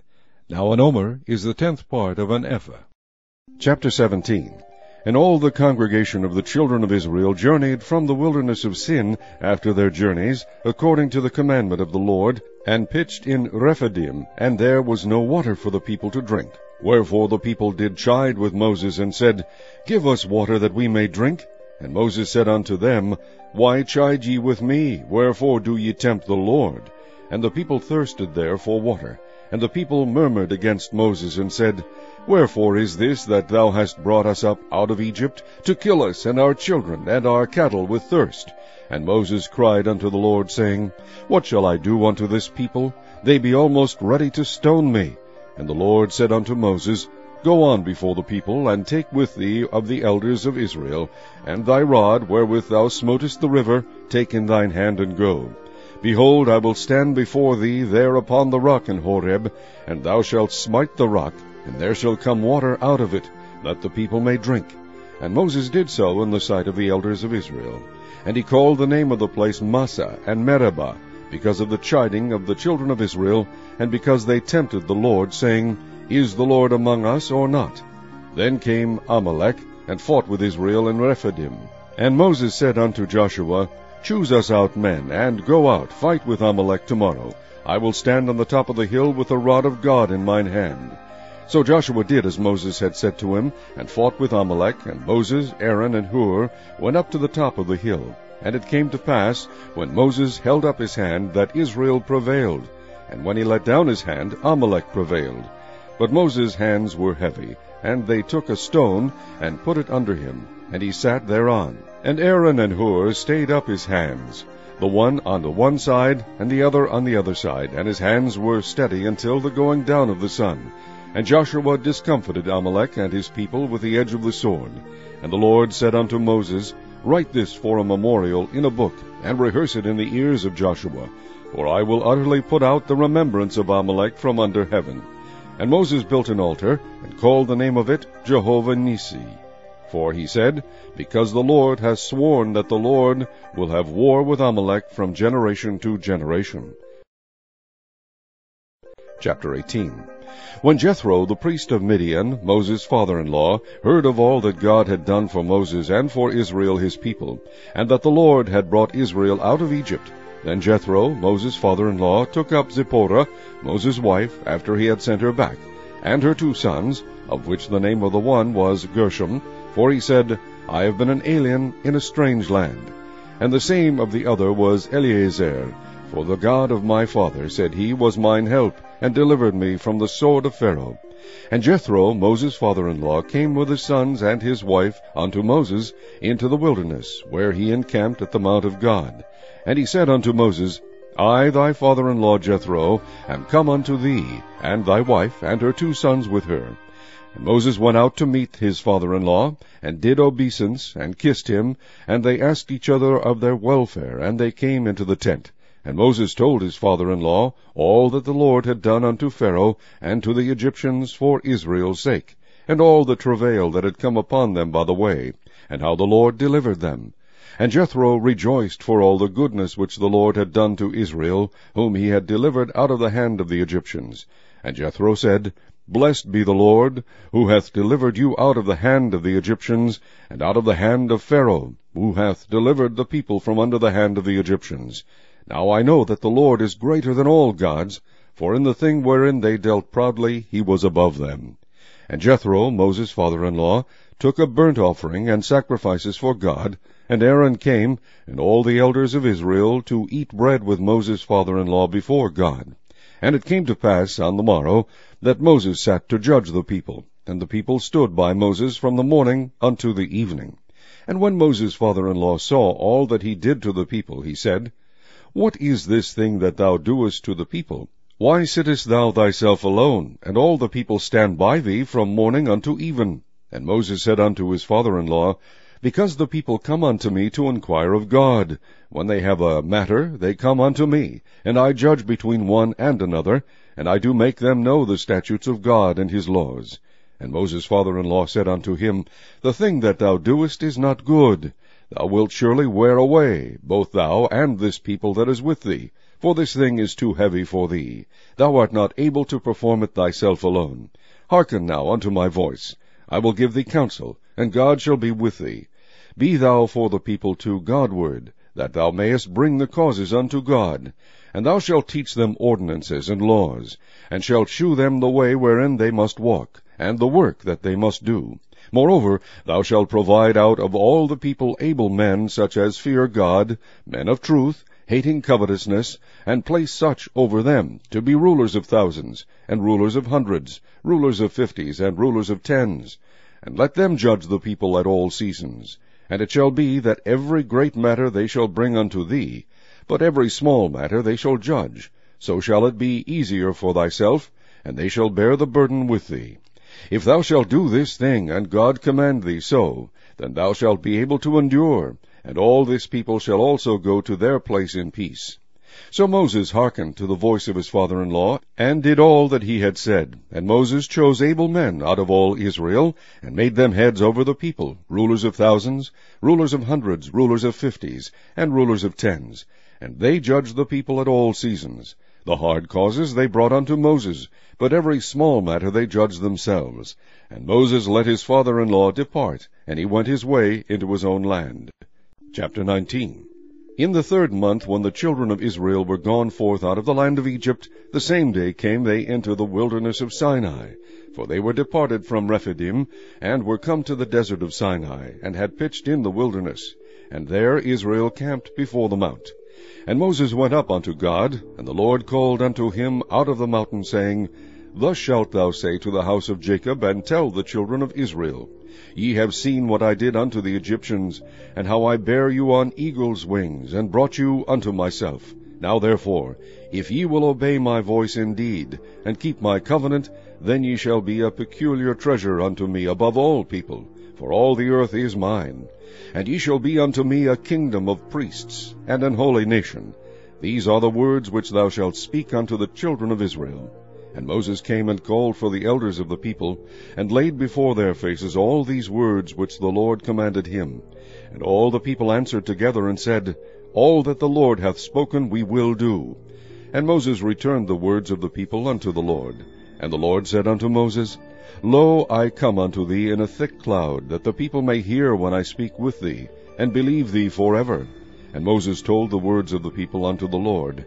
And the Lord said unto Moses, Go unto the people, and sanctify them today and tomorrow, and let them wash their clothes, and be ready against the third day. For the third day the Lord will come down in the sight of all the people upon Mount Sinai. And thou shalt set bounds unto the people round about, saying, Take heed to yourselves that ye go not up into the mount, or touch the border of it. Whosoever toucheth the mount shall be surely put to death. There shall not an hand touch it, but he shall surely be stoned, or shot through. Whether it be beast or man, it shall not live. When the trumpet soundeth long, they shall come up to the mount. And Moses went down from the mount unto the people, and sanctified the people, and they washed their clothes. And he said unto the people, Be ready against the third day, come not at your wives. And it came to pass on the third day in the morning, that there were thunders and lightnings, and a thick cloud upon the mount, and the voice of the trumpet exceeding loud, so that all the people that was in the camp trembled. And Moses brought forth the people out of the camp to meet with God, and they stood at the nether part of the mount. And Mount Sinai was altogether on a smoke, because the Lord descended upon it in fire, and the smoke thereof ascended as the smoke of a furnace, and the whole mount quaked greatly. And when the voice of the trumpet sounded long, and waxed louder and louder, Moses spake, and God answered him by a voice.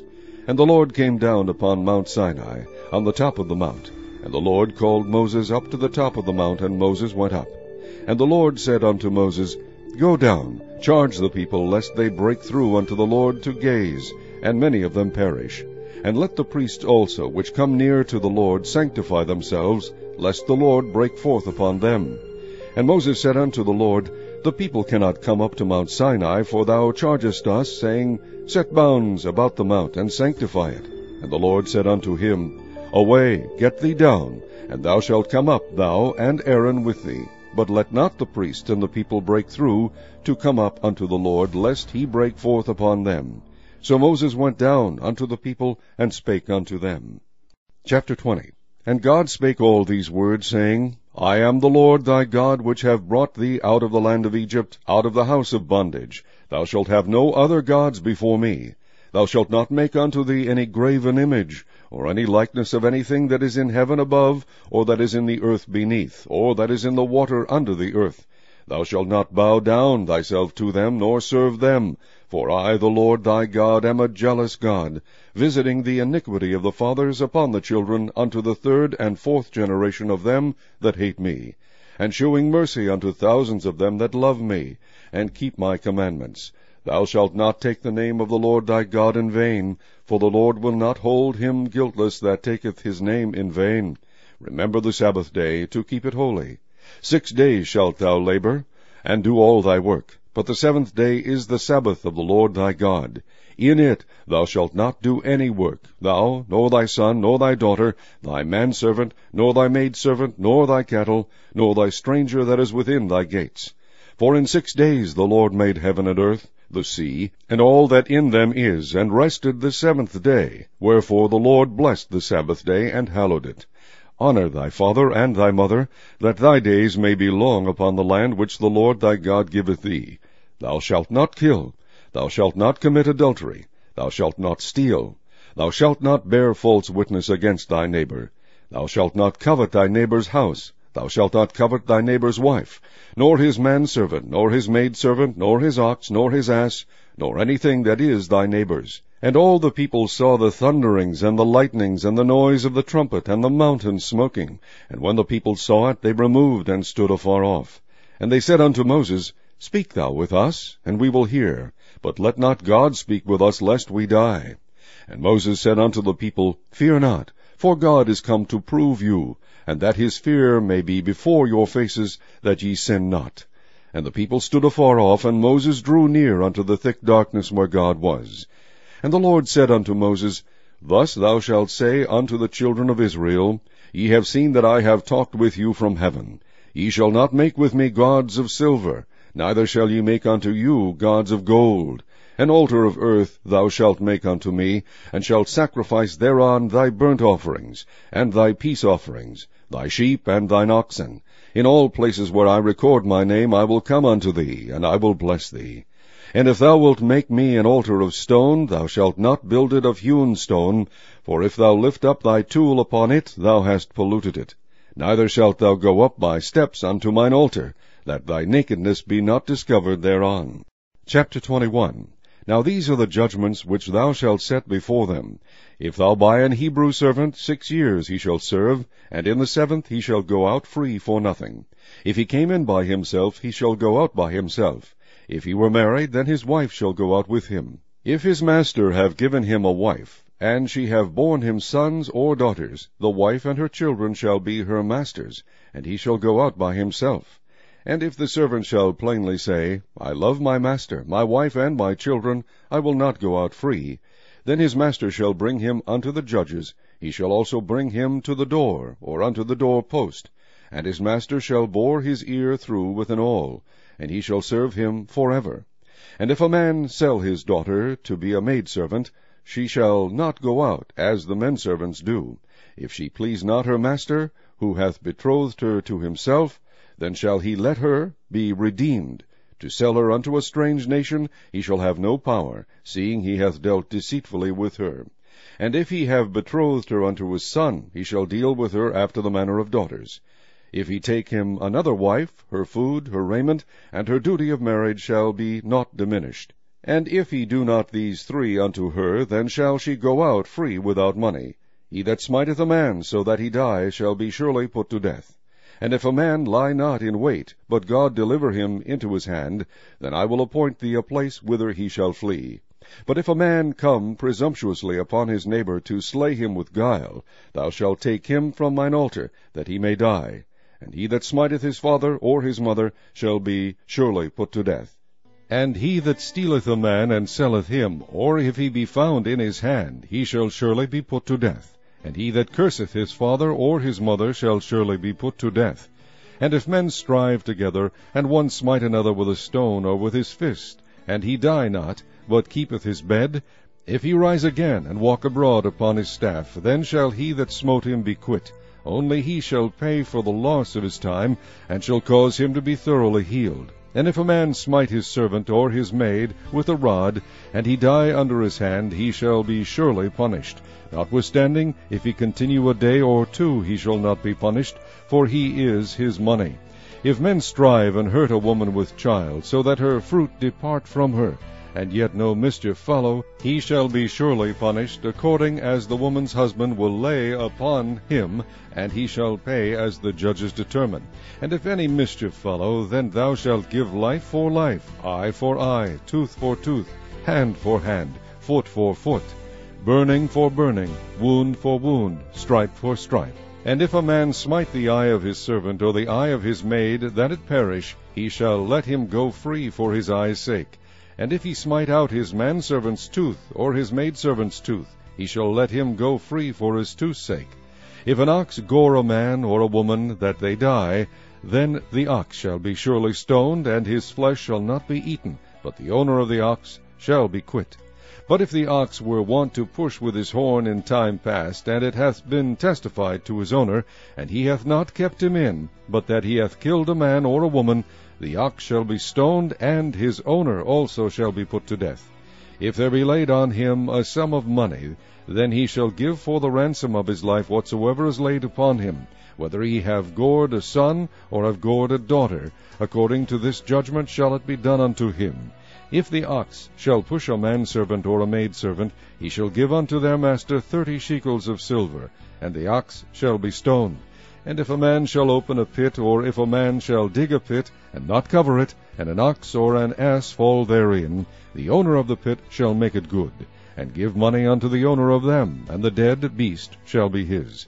And if one man's ox hurt another's, that he die, then they shall sell the live ox, and divide the money of it, and the dead ox also they shall divide.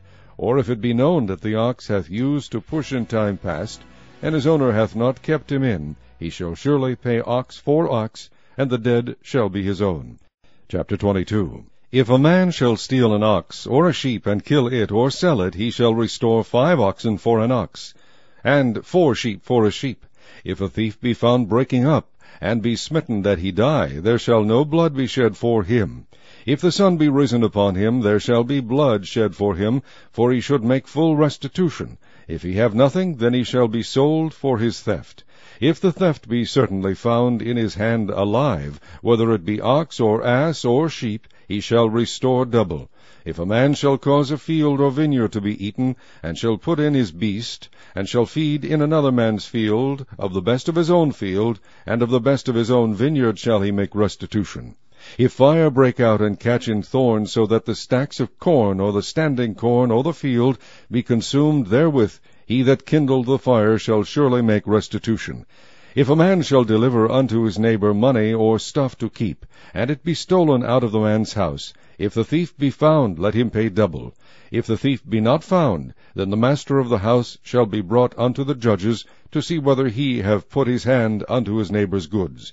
For all manner of trespass, whether it be for ox, for ass, for sheep, for raiment, or for any manner of lost thing, which another challengeth to be his, the cause of both parties shall come before the judges, and whom the judges shall condemn, he shall pay double unto his neighbor. If a man deliver unto his neighbor an ass, or an ox, or a sheep, or any beast to keep, and it die, or be hurt, or driven away, no man seeing it, then shall an oath of the Lord be between them both, that he hath not put his hand unto his neighbor's goods, and the owner of it shall accept thereof, and he shall not make it good. And if it be stolen from him, he shall make restitution unto the owner thereof. If it be torn in pieces, then let him bring it for witness, and he shall not make good that which was torn. And if a man borrow aught of his neighbor, and it be hurt, or die, the owner thereof being not with it, he shall surely make it good. But if the owner thereof be with it, he shall not make it good, if it be an hired thing, it came for his hire. And if a man entice a maid that is not betrothed, and lie with her, he shall surely endow her to be his wife. And if her father utterly refuse to give her unto him, he shall pay money according to the dowry of virgins. Thou shalt not suffer a witch to live. Whosoever lieth with a beast shall surely be put to death. He that sacrificeth unto any god, save unto the Lord only, he shall be utterly destroyed. Thou shalt neither vex a stranger, nor oppress him, for ye were strangers in the land of Egypt. Ye shall not afflict any widow or fatherless child. If thou afflict them in any wise, and they cry at all unto me, I will surely hear their cry, and my wrath shall wax hot. And I will kill you with the sword, and your wives shall be widows, and your children fatherless. If thou lend money to any of my people that is poor by thee, thou shalt not be to him as an usurer, neither shalt thou lay upon him usury.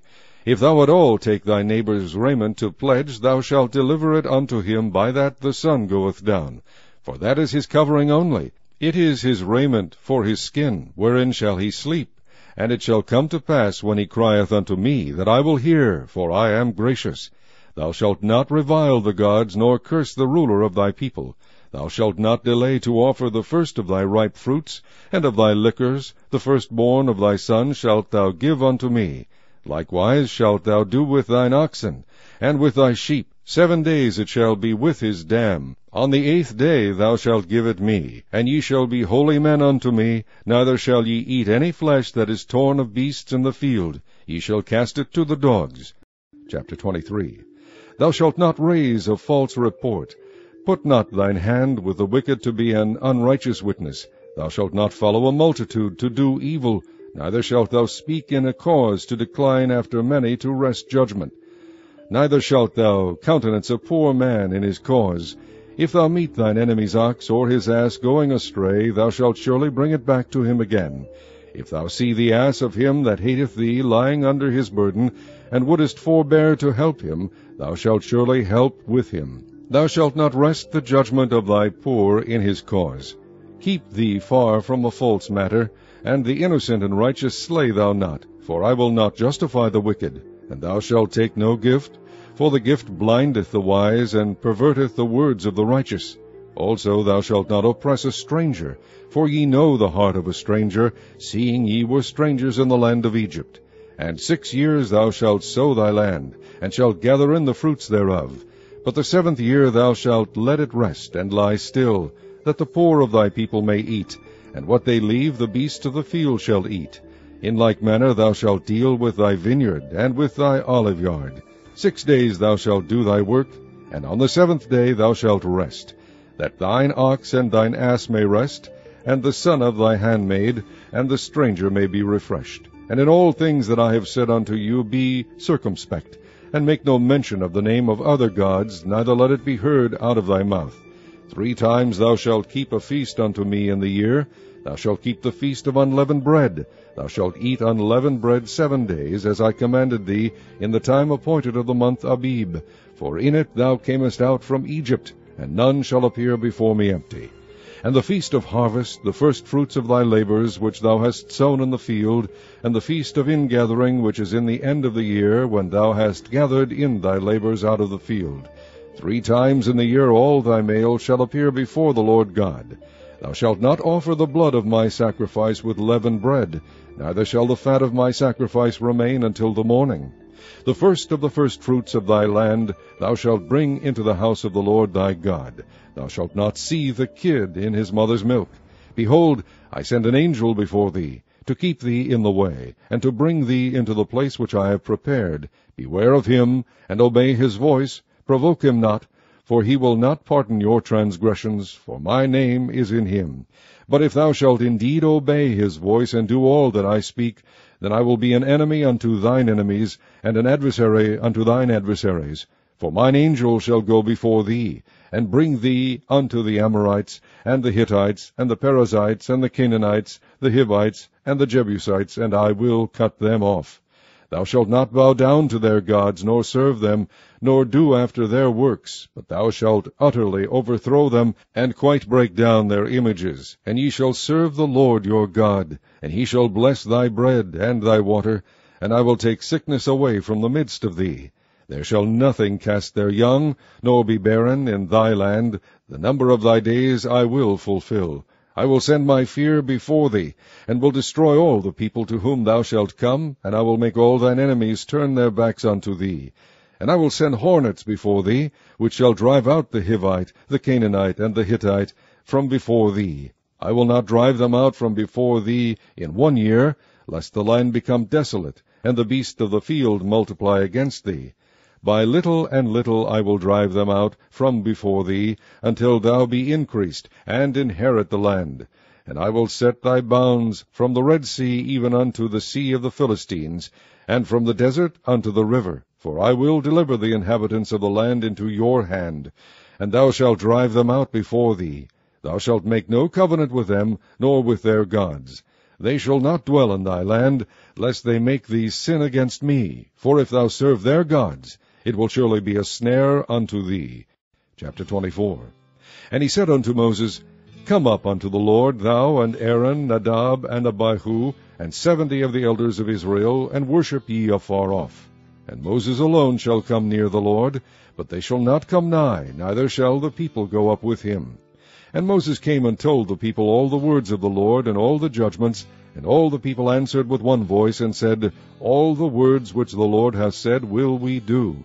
And Moses wrote all the words of the Lord, and rose up early in the morning, and builded an altar under the hill, and 12 pillars according to the 12 tribes of Israel. And he sent young men of the children of Israel, which offered burnt offerings, and sacrificed peace offerings of oxen unto the Lord. And Moses took half of the blood, and put it in basins, and half of the blood he sprinkled on the altar. And he took the book of the covenant, and read in the audience of the people, and they said, All that the Lord hath said will we do, and be obedient. And Moses took the blood, and sprinkled it on the people, and said, Behold the blood of the covenant which the Lord hath made with you concerning all these words. Then went up Moses and Aaron, Nadab and Abihu, and 70 of the elders of Israel.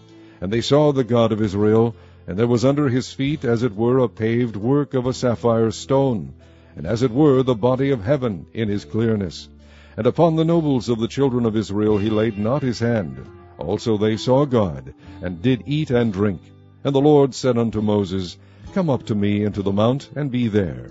And I will give thee tables of stone, and a law, and commandments which I have written, that thou mayest teach them. And Moses rose up, and his minister Joshua, and Moses went up into the mount of God. And he said unto the elders, Tarry ye here for us until we come again unto you. And behold, Aaron and Hur are with you. If any man have any matters to do, let him come unto them. And Moses went up into the mount, and a cloud covered the mount.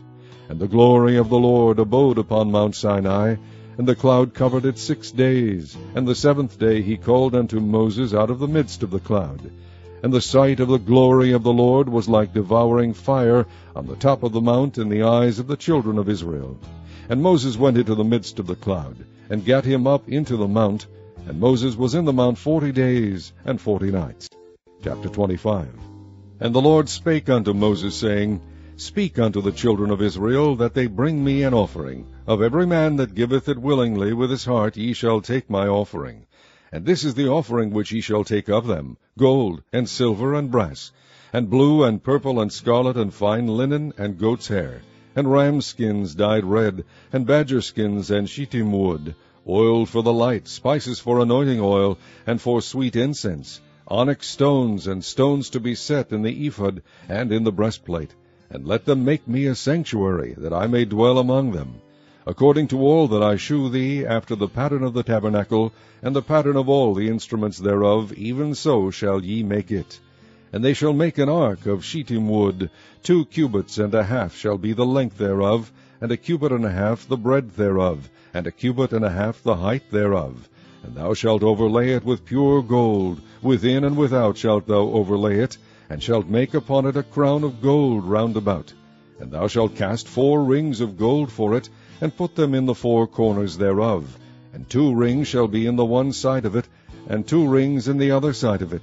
And thou shalt make staves of shittim wood, and overlay them with gold. And thou shalt put the staves into the rings by the sides of the ark, that the ark may be borne with them. The staves shall be in the rings of the ark, they shall not be taken from it. And thou shalt put into the ark the testimony which I shall give thee. And thou shalt make a mercy seat of pure gold. 2 cubits and a half shall be the length thereof, and a cubit and a half the breadth thereof. And thou shalt make 2 cherubims of gold, of beaten work shalt thou make them, in the 2 ends of the mercy seat.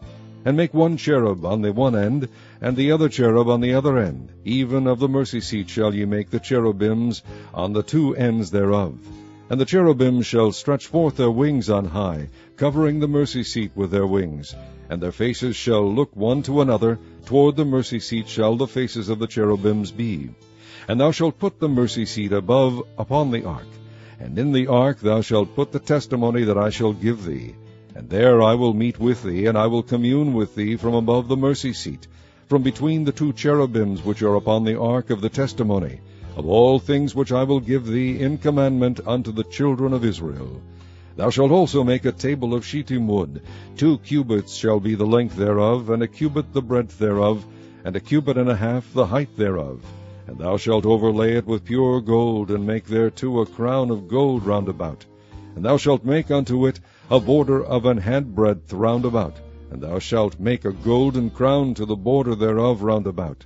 And thou shalt make for it 4 rings of gold, and put the rings in the 4 corners that are on the 4 feet thereof. Over against the border shall the rings be for places of the staves to bear the table. And thou shalt make the staves of shittim wood, and overlay them with gold, that the table may be borne with them. And thou shalt make the dishes thereof, and spoons thereof, and covers thereof, and bowls thereof, to cover withal. Of pure gold shalt thou make them. And thou shalt set upon the table shewbread before me alway. And thou shalt make a candlestick of pure gold, of beaten work shall the candlestick be made. His shaft, and his branches, his bowls, his knobs, and his flowers shall be of the same. And 6 branches shall come out of the sides of it, 3 branches of the candlestick out of the one side, and 3 branches of the candlestick out of the other side. 3 bowls made like unto almonds, with a knop and a flower in one branch, and 3 bowls made like almonds in the other branch, with a knop and a flower. So in the 6 branches that come out of the candlestick. And in the candlestick shall be 4 bowls made like unto almonds, with their knops and their flowers. And there shall be a knop under 2 branches of the same, and a knop under 2 branches of the same, and a knop under 2 branches of the same, according to the 6 branches that proceed out of the candlestick.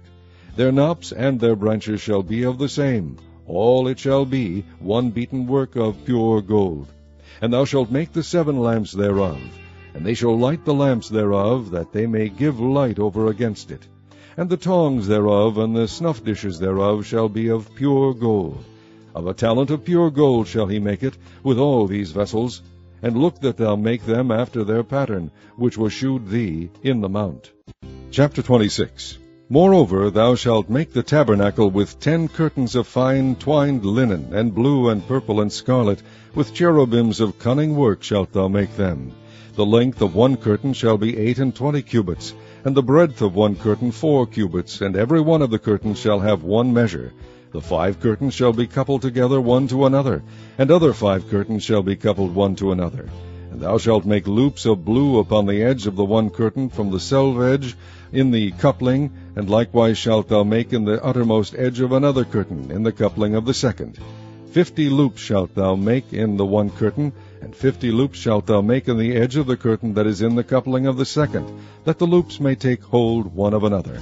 And thou shalt make 50 taches of gold, and couple the curtains together with the taches, and it shall be 1 tabernacle. And thou shalt make curtains of goat's hair to be a covering upon the tabernacle. 11 curtains shalt thou make. The length of 1 curtain shall be 30 cubits, and the breadth of 1 curtain 4 cubits, and the 11 curtains shall be all of 1 measure. And thou shalt couple 5 curtains by themselves, and 6 curtains by themselves, and shalt double the 6th curtain in the forefront of the tabernacle. And thou shalt make 50 loops on the edge of the 1 curtain that is outmost in the coupling, and 50 loops in the edge of the curtain which coupleth the 2nd. And thou shalt make 50 taches of brass, and put the taches into the loops, and couple the tent together, that it may be one. And the remnant that remaineth of the curtains of the tent, the half curtain that remaineth, shall hang over the back side of the tabernacle, and a cubit on the one side, and a cubit on the other side of that which remaineth in the length of the curtains of the tent. It shall hang over the sides of the tabernacle on this side and on that side to cover it. And thou shalt make a covering for the tent of ram skins dyed red, and a covering above of badger skins. And thou shalt make boards for the tabernacle of shittim wood standing up. 10 cubits shall be the length of a board, and a cubit and a half shall be the breadth of 1 board. 2 tenons shall there be in 1 board, set in order one against another. Thus shalt thou make for all the boards of the tabernacle. And thou shalt make the boards for the tabernacle, 20 boards on the south side southward. And thou shalt make 40 sockets of silver under the 20 boards, 2 sockets under 1 board for his 2 tenons, and 2 sockets under another board for his 2 tenons. And for the 2nd side of the tabernacle on the north side there shall be 20 boards, and there 40 sockets of silver, 2 sockets under 1 board, and 2 sockets under another board. And for the skies of the tabernacle westward thou shalt make 6 boards, and 2 boards shalt thou make for the corners of the tabernacle in the 2 sides. And they shall be coupled together beneath, and they shall be coupled together above the head of it unto 1 ring. Thus shall it be for them both, they shall be for the 2 corners. And they shall be 8 boards, and their sockets of silver, 16 sockets, 2 sockets under 1 board, and 2 sockets under another board.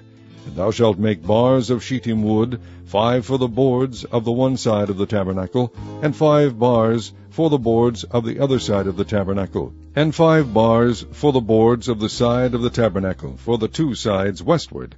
And the middle bar in the midst of the boards shall reach from end to end. And thou shalt overlay the boards with gold, and make their rings of gold for places for the bars. And thou shalt overlay the bars with gold. And thou shalt rear up the tabernacle according to the fashion thereof which was shewed thee in the mount. And thou shalt make a veil of blue, and purple, and scarlet, and fine twined linen of cunning work, with cherubim shall it be made. And thou shalt hang it upon 4 pillars of shittim wood overlaid with gold. Their hooks shall be of gold, upon the 4 sockets of silver.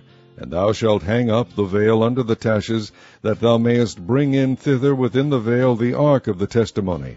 And the veil shall divide unto you between the holy place and the most holy.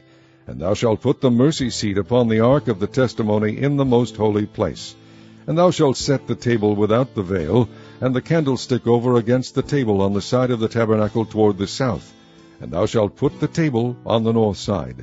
And thou shalt make an hanging for the door of the tent of blue, and purple, and scarlet, and fine twined linen wrought with needlework. And thou shalt make for the hanging 5 pillars of shittim wood, and overlay them with gold, and their hooks shall be of gold, and thou shalt cast 5 sockets of brass for them. Chapter 27. And thou shalt make an altar of shittim wood, 5 cubits long and 5 cubits broad. The altar shall be 4 square, and the height thereof shall be 3 cubits. And thou shalt make the horns of it upon the 4 corners thereof. His horn shall be of the same, and thou shalt overlay it with brass. And thou shalt make his pans to receive his ashes, and his shovels, and his basins, and his flesh hooks, and his fire pans. All the vessels thereof thou shalt make of brass. And thou shalt make for it a grate of network of brass. And upon the net shalt thou make 4 brazen rings in the 4 corners thereof. And thou shalt put it under the compass of the altar beneath, that the net may be even to the midst of the altar. And thou shalt make staves for the altar, staves of shittim wood, and overlay them with brass. And the stave shall be put into the rings, and the stave shall be upon the 2 sides of the altar to bear it. Hollow with boards shalt thou make it, as it was shewed thee in the mount, so shall they make it. And thou shalt make the court of the tabernacle for the south side. Southward there shall be hangings for the court of fine twined linen of 100 cubits long for one side. And the 20 pillars thereof, and their 20 sockets, shall be of brass. The hooks of the pillars and their fillets shall be of silver. And likewise for the north side in length there shall be hangings of 100 cubits long. And his 20 pillars and their 20 sockets of brass, the hooks of the pillars and their fillets of silver. And for the breadth of the court on the west side shall be hangings of 50 cubits, their pillars 10, and their sockets 10. And the breadth of the court on the east side eastward shall be 50 cubits. The hangings of one side of the gate shall be 15 cubits, their pillars 3, and their sockets 3. And on the other side shall be hangings 15 cubits, their pillars 3, and their sockets 3. And for the gate of the court shall be an hanging of 20 cubits of blue, and purple, and scarlet, and fine twined linen wrought with needlework, and their pillars shall be 4, and their sockets 4. All the pillars round about the court shall be filleted with silver. Their hooks shall be of silver, and their sockets of brass.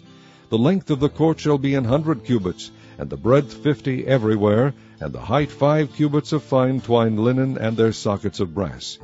All the vessels of the tabernacle, and all the service thereof, and all the pins thereof, and all the pins of the court, shall be of brass. And thou shalt command the children of Israel that they bring thee pure oil olive beaten for the light, to cause the lamp to burn always. In the tabernacle of the congregation without the veil, which is before the testimony, Aaron and his sons shall order it from evening to morning before the Lord.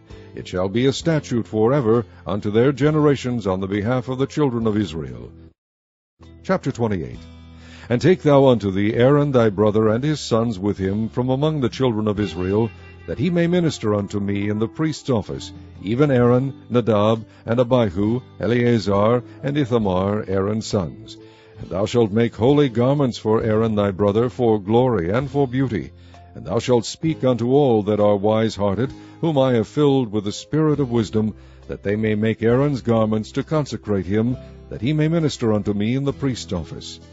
And these are the garments which they shall make: a breastplate, and an ephod, and a robe, and a bordered coat, a mitre, and a girdle. And they shall make holy garments for Aaron thy brother, and his sons, that he may minister unto me in the priest's office. And they shall take gold, and blue, and purple, and scarlet, and fine linen.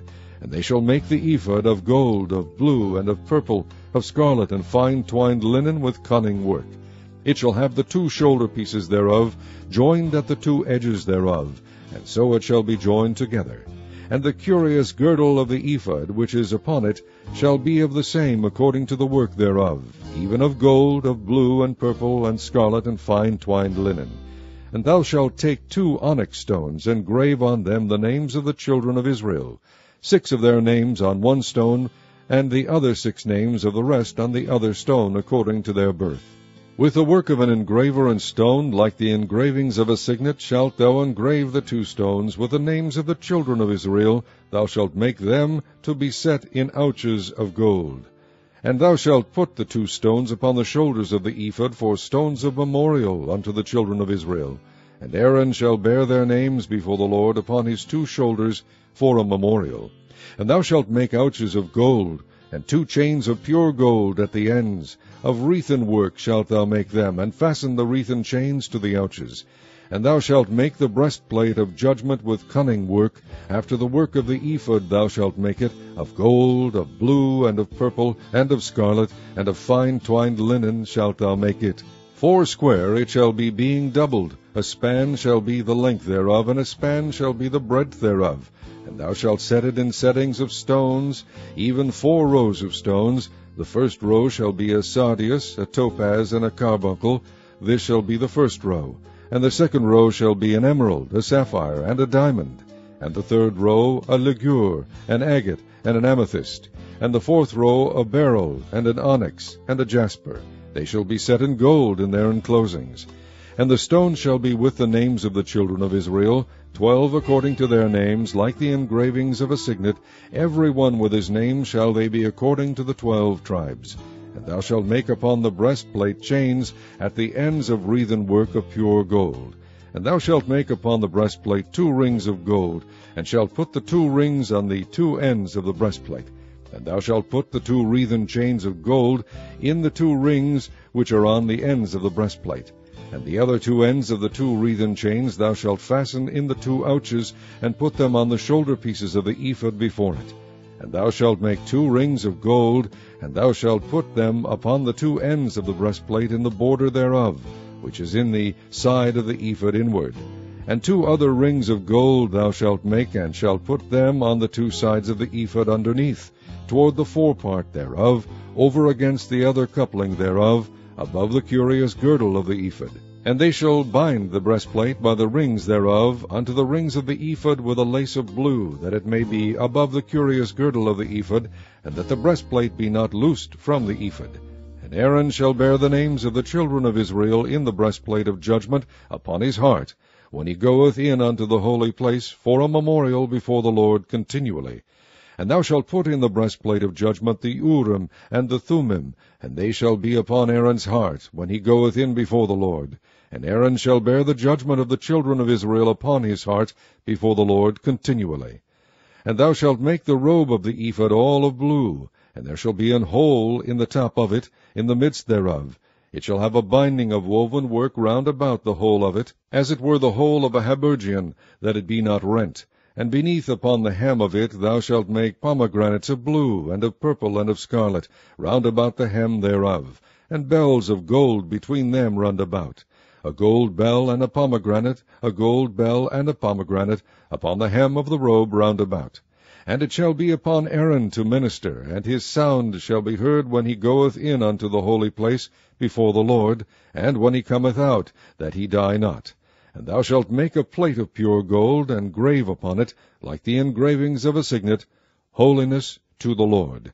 And thou shalt put it on a blue lace, that it may be upon the mitre. Upon the forefront of the mitre it shall be. And it shall be upon Aaron's forehead, that Aaron may bear the iniquity of the holy things, which the children of Israel shall hallow in all their holy gifts. And it shall be always upon his forehead, that they may be accepted before the Lord. And thou shalt embroider the coat of fine linen, and thou shalt make the mitre of fine linen, and thou shalt make the girdle of needlework. And for Aaron's sons thou shalt make coats, and thou shalt make for them girdles, and bonnets shalt thou make for them, for glory and for beauty. And thou shalt put them upon Aaron thy brother, and his sons with him, and shalt anoint them, and consecrate them, and sanctify them, that they may minister unto me in the priest's office. And thou shalt make them linen breeches to cover their nakedness. From the loins even unto the thighs they shall reach, and they shall be upon Aaron and upon his sons, when they come in unto the tabernacle of the congregation, or when they come near unto the altar to minister in the holy place, that they bear not iniquity and die. It shall be a statute for ever unto him and his seed after him. Chapter 29. And this is the thing that thou shalt do unto them to hallow them, to minister unto me in the priest's office. Take 1 young bullock, and 2 rams without blemish, and unleavened bread, and cakes unleavened tempered with oil, and wafers unleavened anointed with oil, of wheaten flour shalt thou make them. And thou shalt put them into 1 basket, and bring them in the basket with the bullock and the 2 rams. And Aaron and his sons thou shalt bring unto the door of the tabernacle of the congregation, and shalt wash them with water. And thou shalt take the garments, and put upon Aaron the coat, and the robe of the ephod, and the ephod, and the breastplate, and gird him with the curious girdle of the ephod. And thou shalt put the mitre upon his head, and put the holy crown upon the mitre. Then shalt thou take the anointing oil, and pour it upon his head, and anoint him. And thou shalt bring his sons, and put coats upon them. And thou shalt gird them with girdles, Aaron and his sons, and put the bonnets on them. And the priest's office shall be theirs for a perpetual statute. And thou shalt consecrate Aaron and his sons. And thou shalt cause a bullock to be brought before the tabernacle of the congregation, and Aaron and his sons shall put their hands upon the head of the bullock. And thou shalt kill the bullock before the Lord by the door of the tabernacle of the congregation. And thou shalt take of the blood of the bullock, and put it upon the horns of the altar with thy finger, and pour all the blood beside the bottom of the altar. And thou shalt take all the fat that covereth the inwards, and the caul that is above the liver, and the 2 kidneys, and the fat that is upon them, and burn them upon the altar. But the flesh of the bullock, and his skin, and his dung, shalt thou burn with fire without the camp. It is a sin offering. Thou shalt also take 1 ram, and Aaron and his sons shall put their hands upon the head of the ram. And thou shalt slay the ram, and thou shalt take his blood, and sprinkle it round about upon the altar. And thou shalt cut the ram in pieces, and wash the inwards of him, and his legs, and put them unto his pieces, and unto his head. And thou shalt burn the whole ram upon the altar. It is a burnt offering unto the Lord. It is a sweet savour, an offering made by fire unto the Lord. And thou shalt take the other ram, and Aaron and his sons shall put their hands upon the head of the ram. Then shalt thou kill the ram, and take of his blood, and put it upon the tip of the right ear of Aaron, and upon the tip of the right ear of his sons, and upon the thumb of their right hand, and upon the great toe of their right foot, and sprinkle the blood upon the altar round about. And thou shalt take of the blood that is upon the altar, and of the anointing oil, and sprinkle it upon Aaron, and upon his garments, and upon his sons, and upon the garments of his sons with him. And he shall be hallowed, and his garments, and his sons' garments with him. Also thou shalt take of the ram the fat of the rump, and the fat that covereth the inwards, and the caul above the liver, and the 2 kidneys, and the fat that is upon them, and the right shoulder, for it is a ram of consecration. And 1 loaf of bread, and 1 cake of oiled bread, and 1 wafer out of the basket of the unleavened bread that is before the Lord. And thou shalt put all in the hands of Aaron, and in the hands of his sons, and shalt wave them for a wave offering before the Lord. And thou shalt receive them in their hands, and burn them upon the altar for a burnt offering, for a sweet savour before the Lord. It is an offering made by fire unto the Lord. And thou shalt take the breast of the ram of Aaron's consecration, and wave it for a wave offering before the Lord, and it shall be thy part. And thou shalt sanctify the breast of the wave offering, and the shoulder of the heave offering, which is waved, and which is heaved up, of the ram of the consecration, even of that which is for Aaron, and of that which is for his sons. And it shall be Aaron's and his sons by a statute forever from the children of Israel. For it is an heave offering, and it shall be an heave offering from the children of Israel of the sacrifice of their peace offerings, even their heave offering unto the Lord. And the holy garments of Aaron shall be his sons after him, to be anointed therein, and to be consecrated in them. And that son that is priest in his stead shall put them on 7 days, when he cometh into the tabernacle of the congregation, to minister in the holy place. And thou shalt take the ram of the consecration, and seethe his flesh in the holy place. And Aaron and his sons shall eat the flesh of the ram, and the bread that is in the basket, by the door of the tabernacle of the congregation. And they shall eat those things wherewith the atonement was made, to consecrate and to sanctify them. But a stranger shall not eat thereof, because they are holy. And if aught of the flesh of the consecrations or of the bread remain unto the morning, then thou shalt burn the remainder with fire. It shall not be eaten, because it is holy.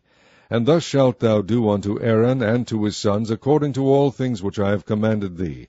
7 days shalt thou consecrate them.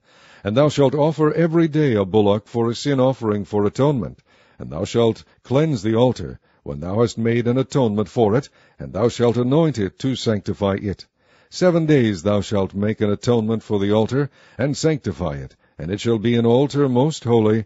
Whatsoever toucheth the altar shall be holy. Now this is that which thou shalt offer upon the altar, 2 lambs of the first year, day by day continually. The one lamb thou shalt offer in the morning, and the other lamb thou shalt offer at even. And with the one lamb 1/10 deal of flour mingled with the 4th part of an hin of beaten oil, and the 4th part of an hin of wine for a drink offering. And the other lamb thou shalt offer at even, and shalt do thereto according to the meat offering of the morning, and according to the drink offering thereof, for a sweet savour, an offering made by fire unto the Lord.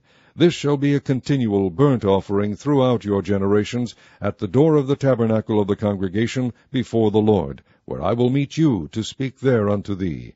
And there I will meet with the children of Israel, and the tabernacle shall be sanctified by my glory. And I will sanctify the tabernacle of the congregation, and the altar. I will sanctify also both Aaron and his sons, to minister to me in the priest's office. And I will dwell among the children of Israel, and will be their God. And they shall know that I am the Lord their God, that brought them forth out of the land of Egypt, that I may dwell among them. I am the Lord their God. Chapter 30. And thou shalt make an altar to burn incense upon, of shittim wood shalt thou make it. A cubit shall be the length thereof, and a cubit the breadth thereof. foursquare shall it be, and 2 cubits shall be the height thereof. The horns thereof shall be of the same. And thou shalt overlay it with pure gold, the top thereof, and the sides thereof round about, and the horns thereof. And thou shalt make unto it a crown of gold round about. And 2 golden rings shalt thou make to it under the crown of it. By the 2 corners thereof, upon the 2 sides of it shalt thou make it. And they shall be for places for the slaves to bear it withal. And thou shalt make the staves of shittim wood, and overlay them with gold. And thou shalt put it before the veil that is by the ark of the testimony, before the mercy seat that is over the testimony, where I will meet with thee. And Aaron shall burn thereon sweet incense every morning when he dresseth the lamps. He shall burn incense upon it. And when Aaron lighteth the lamps at even, he shall burn incense upon it, a perpetual incense before the Lord throughout your generations. Ye shall offer no strange incense thereon, nor burnt sacrifice, nor meat offering, neither shall ye pour drink offering thereon. And Aaron shall make an atonement upon the horns of it once in a year with the blood of the sin offering of atonements. Once in the year shall he make atonement upon it throughout your generations. It is most holy unto the Lord. And the Lord spake unto Moses, saying, When thou takest the sum of the children of Israel after their number, then shall they give every man a ransom for his soul unto the Lord, when thou numberest them, that there be no plague among them when thou numberest them. This they shall give, every one that passeth among them that are numbered, half a shekel after the shekel of the sanctuary. A shekel is 20 gerahs, and half shekel shall be the offering of the Lord. Every one that passeth among them that are numbered, from 20 years old and above, shall give an offering unto the Lord.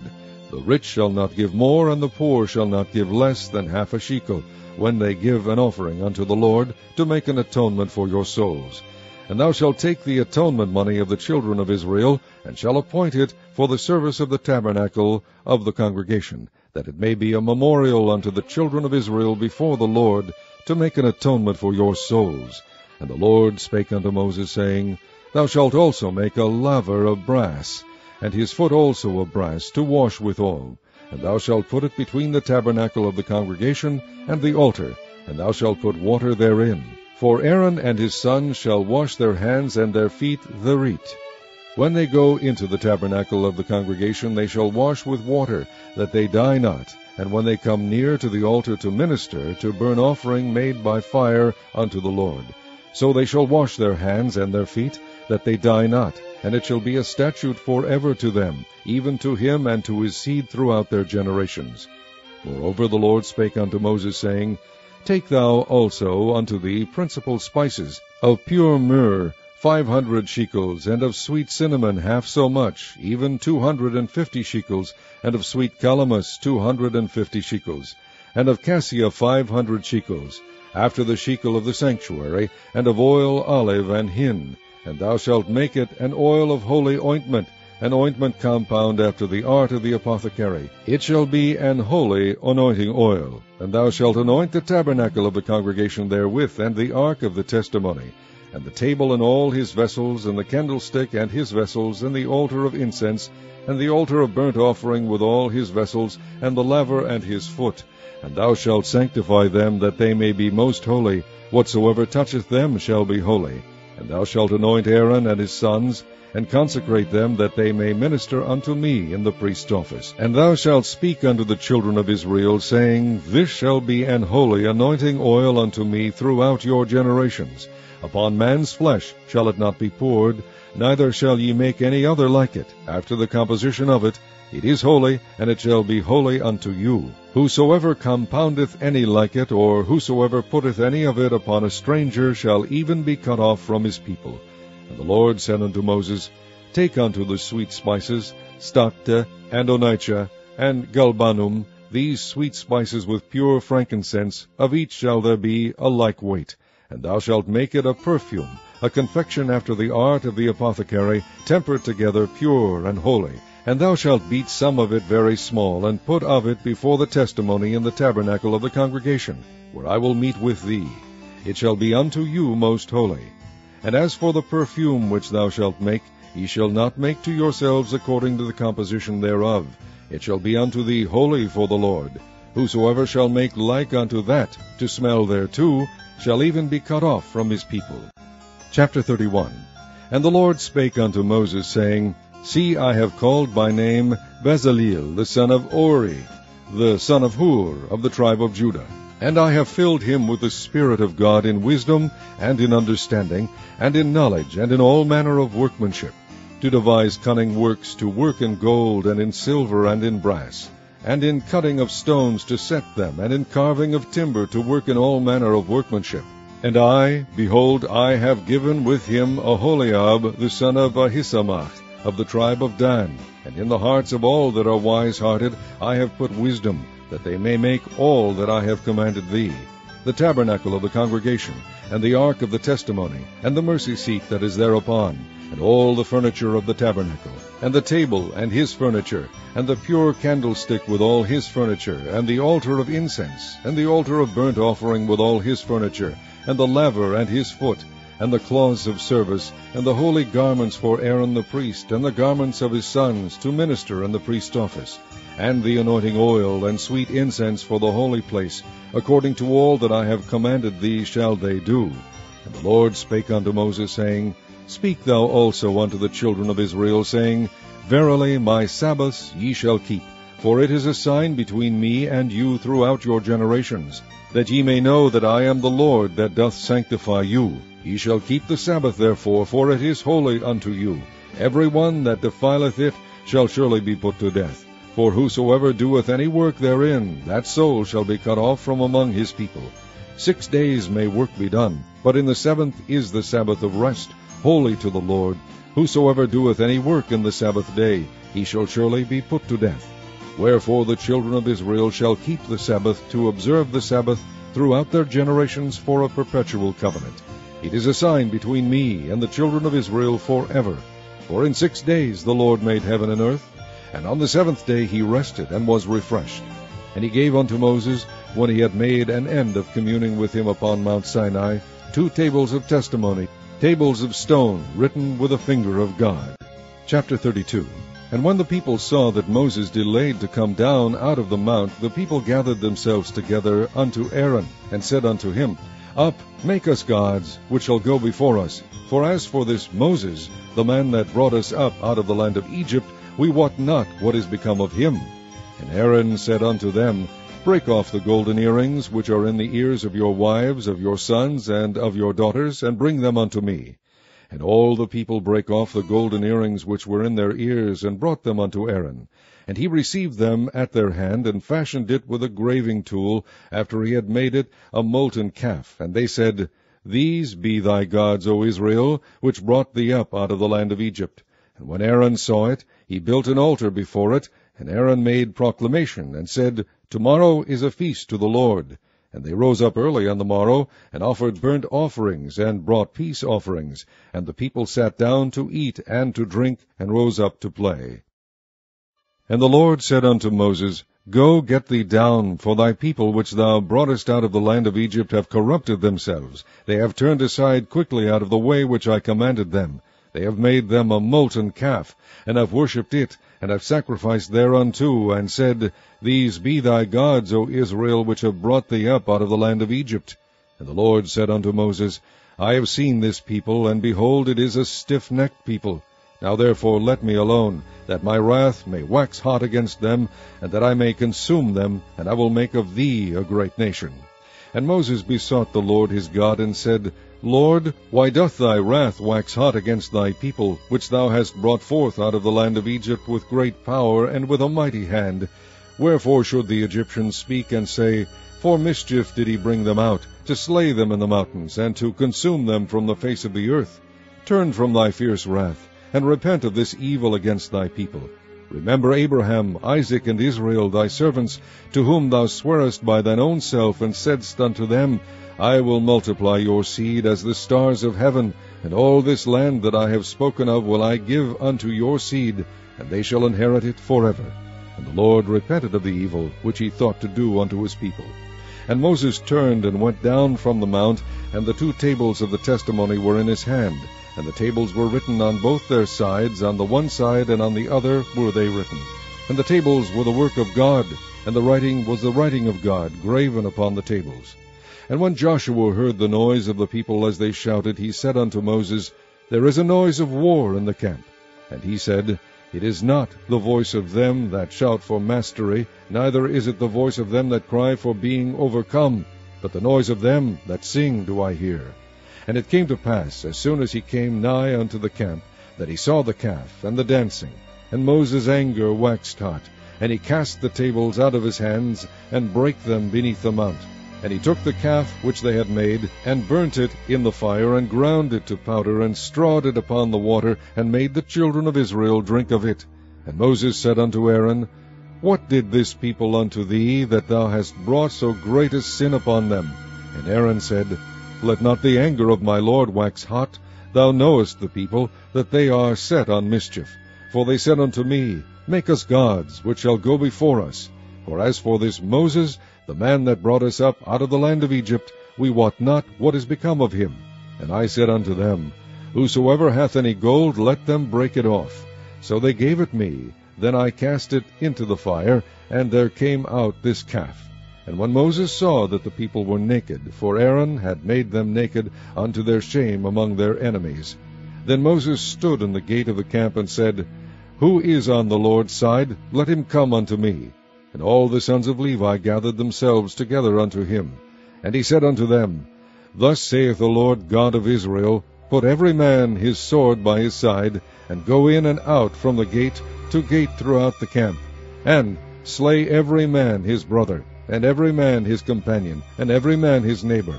And the children of Levi did according to the word of Moses, and there fell of the people that day about 3,000 men. For Moses had said, Consecrate yourselves today to the Lord, even every man upon his son, and upon his brother, that he may bestow upon you a blessing this day.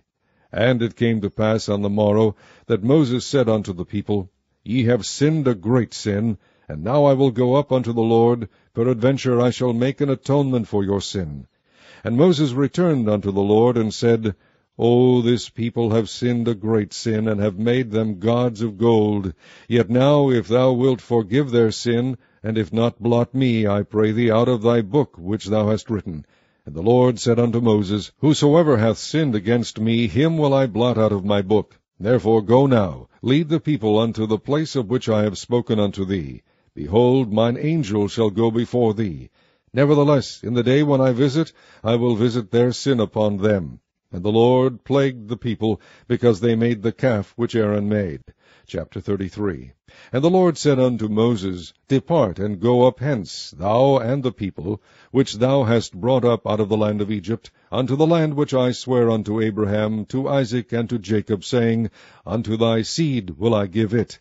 And I will send an angel before thee, and I will drive out the Canaanite, the Amorite, and the Hittite, and the Perizzite, the Hivite, and the Jebusite, unto a land flowing with milk and honey. For I will not go up in the midst of thee, for thou art a stiff-necked people, lest I consume thee in the way. And when the people heard these evil tidings, they mourned, and no man did put on him his ornaments. For the Lord had said unto Moses, Say unto the children of Israel, Ye are a stiff-necked people. I will come up into the midst of thee in a moment, and consume thee. Therefore now put off thy ornaments from thee, that I may know what to do unto thee. And the children of Israel stripped themselves of their ornaments by the mount of Horeb. And Moses took the tabernacle, and pitched it without the camp, afar off from the camp, and called it the tabernacle of the congregation. And it came to pass, that every one which sought the Lord went out unto the tabernacle of the congregation, which was without the camp. And it came to pass, when Moses went out unto the tabernacle, that all the people rose up, and stood every man at his tent door, and looked after Moses until he was gone into the tabernacle. And it came to pass, as Moses entered into the tabernacle, the cloudy pillar descended, and stood at the door of the tabernacle, and the Lord talked with Moses. And all the people saw the cloudy pillar stand at the tabernacle door. And all the people rose up and worshipped, every man in his tent door. And the Lord spake unto Moses face to face, as a man speaketh unto his friend. And he turned again into the camp, but his servant Joshua the son of Nun, a young man, departed not out of the tabernacle. And Moses said unto the Lord, See, thou sayest unto me, Bring up this people, and thou hast not let me know whom thou wilt send with me. Yet thou hast said, I know thee by name, and thou hast also found grace in my sight. Now therefore, I pray thee, if I have found grace in thy sight, shew me now thy way, that I may know thee, that I may find grace in thy sight, and consider that this nation is thy people. And he said, My presence shall go with thee, and I will give thee rest. And he said unto him, If thy presence go not with me, carry us not up hence. For wherein shall it be known here that I and thy people have found grace in thy sight? Is it not in that thou goest with us?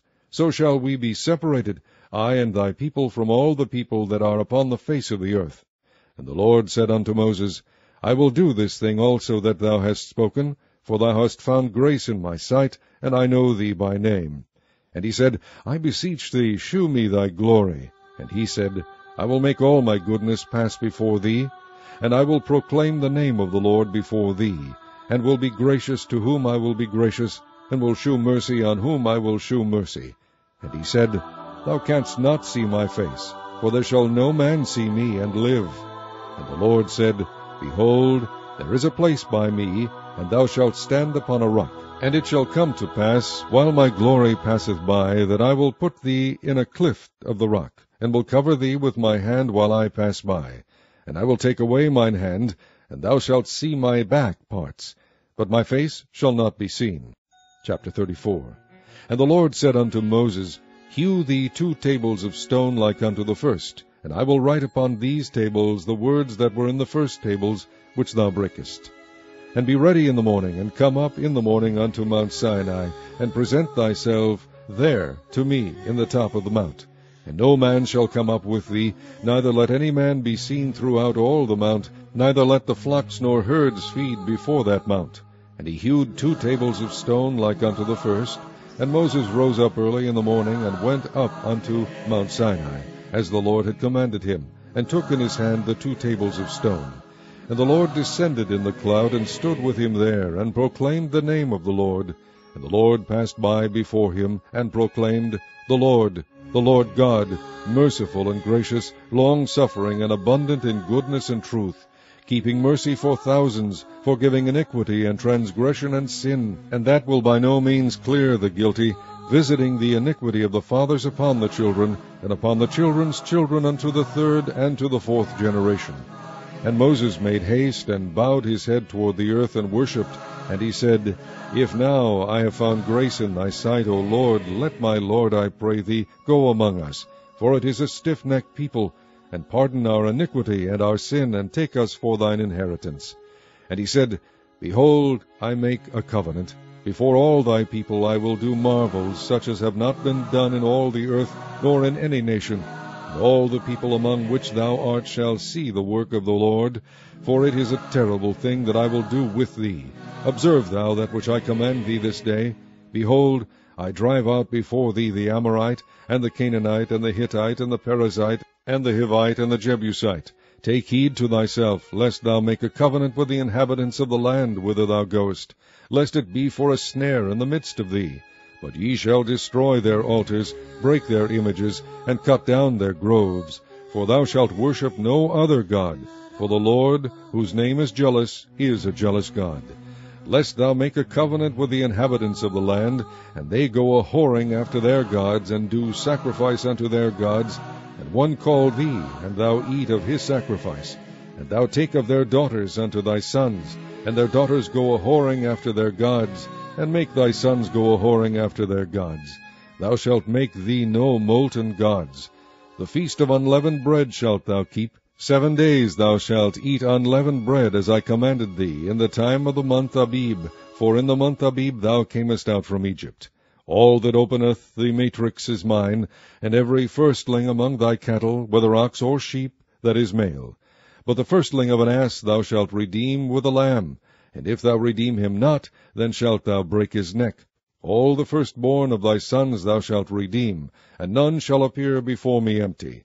6 days thou shalt work, but on the 7th day thou shalt rest. In earing time and in harvest thou shalt rest. And thou shalt observe the feast of weeks, of the first fruits of wheat harvest, and the feast of ingathering at the year's end. Thrice in the year shall all your men children appear before the Lord God, the God of Israel. For I will cast out the nations before thee, and enlarge thy borders, neither shall any man desire thy land, when thou shalt go up to appear before the Lord thy God thrice in the year. Thou shalt not offer the blood of my sacrifice with leaven, neither shall the sacrifice of the feast of the Passover be left unto the morning. The first of the firstfruits of thy land thou shalt bring unto the house of the Lord thy God. Thou shalt not see the kid in his mother's milk. And the Lord said unto Moses, Write thou these words, for after the tenor of these words I have made a covenant with thee and with Israel. And he was there with the Lord 40 days and 40 nights. He did neither eat bread nor drink water. And he wrote upon the tables the words of the covenant, the 10 commandments. And it came to pass, when Moses came down from Mount Sinai, with the 2 tables of testimony in Moses' hand, when he came down from the mount, that Moses wist not that the skin of his face shone while he talked with him. And when Aaron and all the children of Israel saw Moses, behold, the skin of his face shone, and they were afraid to come nigh him. And Moses called unto them, and Aaron and all the rulers of the congregation returned unto him. And Moses talked with them. And afterward all the children of Israel came nigh, and he gave them in commandment all that the Lord had spoken with him in Mount Sinai. Until Moses had done speaking with them, he put a veil on his face. But when Moses went in before the Lord to speak with him, he took the veil off until he came out. And he came out, and spake unto the children of Israel that which he was commanded. And the children of Israel saw the face of Moses, that the skin of Moses' face shone. And Moses put the veil upon his face again, until he went in to speak with him. Chapter 35. And Moses gathered all the congregation of the children of Israel together, and said unto them, These are the words which the Lord hath commanded, that ye should do them. 6 days shall work be done. But on the 7th day there shall be to you an holy day, a Sabbath of rest to the Lord. Whosoever doeth work therein shall be put to death. Ye shall kindle no fire throughout your habitations upon the Sabbath day. And Moses spake unto all the congregation of the children of Israel, saying, This is the thing which the Lord commanded, saying, Take ye from among you an offering unto the Lord. Whosoever is of a willing heart, let him bring it, an offering of the Lord, gold and silver and brass, and blue and purple and scarlet and fine linen and goat's hair, and ram skins dyed red, and badger skins and shittim wood, and oil for the light, and spices for anointing oil, and for the sweet incense, and onyx stones, and stones to be set for the ephod, and for the breastplate. And every wise-hearted among you shall come, and make all that the Lord hath commanded. the tabernacle, his tent, and his covering, his taches, and his boards, his bars, his pillars, and his sockets, the ark and the staves thereof, with the mercy seat, and the veil of the covering, the table and his staves, and all his vessels, and the shewbread, the candlestick also for the light, and his furniture, and his lamps, with the oil for the light, and the incense altar, and his staves, and the anointing oil, and the sweet incense, and the hanging for the door at the entering in of the tabernacle, the altar of burnt offering, with his brazen grate, his staves, and all his vessels, the laver, and his foot, the hangings of the court, his pillars and their sockets, and the hanging for the door of the court, the pins of the tabernacle, and the pins of the court and their cords, the cloths of service, to do service in the holy place, the holy garments for Aaron the priest, and the garments of his sons, to minister in the priest's office. And all the congregation of the children of Israel departed from the presence of Moses. And they came, every one whose heart stirred him up, and every one whom his spirit made willing, and they brought the Lord's offering to the work of the tabernacle of the congregation, and for all his service, and for the holy garments. And they came, both men and women, as many as were willing-hearted, and brought bracelets, and earrings, and rings, and tablets, all jewels of gold. And every man that offered an offering of gold unto the Lord. And every man with whom was found blue, and purple, and scarlet, and fine linen, and goat's hair, and red skins of rams, and badger skins, brought them. Every one that did offer an offering of silver and brass brought the Lord's offering. And every man with whom was found shittim wood for any work of the service brought it. And all the women that were wise-hearted did spin with their hands, and brought that which they had spun, both of blue, and of purple, and of scarlet, and of fine linen. And all the women whose heart stirred them up in wisdom spun goat's hair. And the rulers brought onyx stones, and stones to be set for the ephod, and for the breastplate, and spice, and oil for the light, and for the anointing oil, and for the sweet incense. The children of Israel brought a willing offering unto the Lord, every man and woman, whose heart made them willing to bring for all manner of work, which the Lord had commanded to be made by the hand of Moses. And Moses said unto the children of Israel, See, the Lord hath called by name Bezaleel the son of Uri, the son of Hur, of the tribe of Judah, and he hath filled him with the Spirit of God, in wisdom, in understanding, and in knowledge, and in all manner of workmanship, and to devise curious works to work in gold, and in silver, and in brass, and in the cutting of stones, to set them, and in carving of wood, to make any manner of cunning work.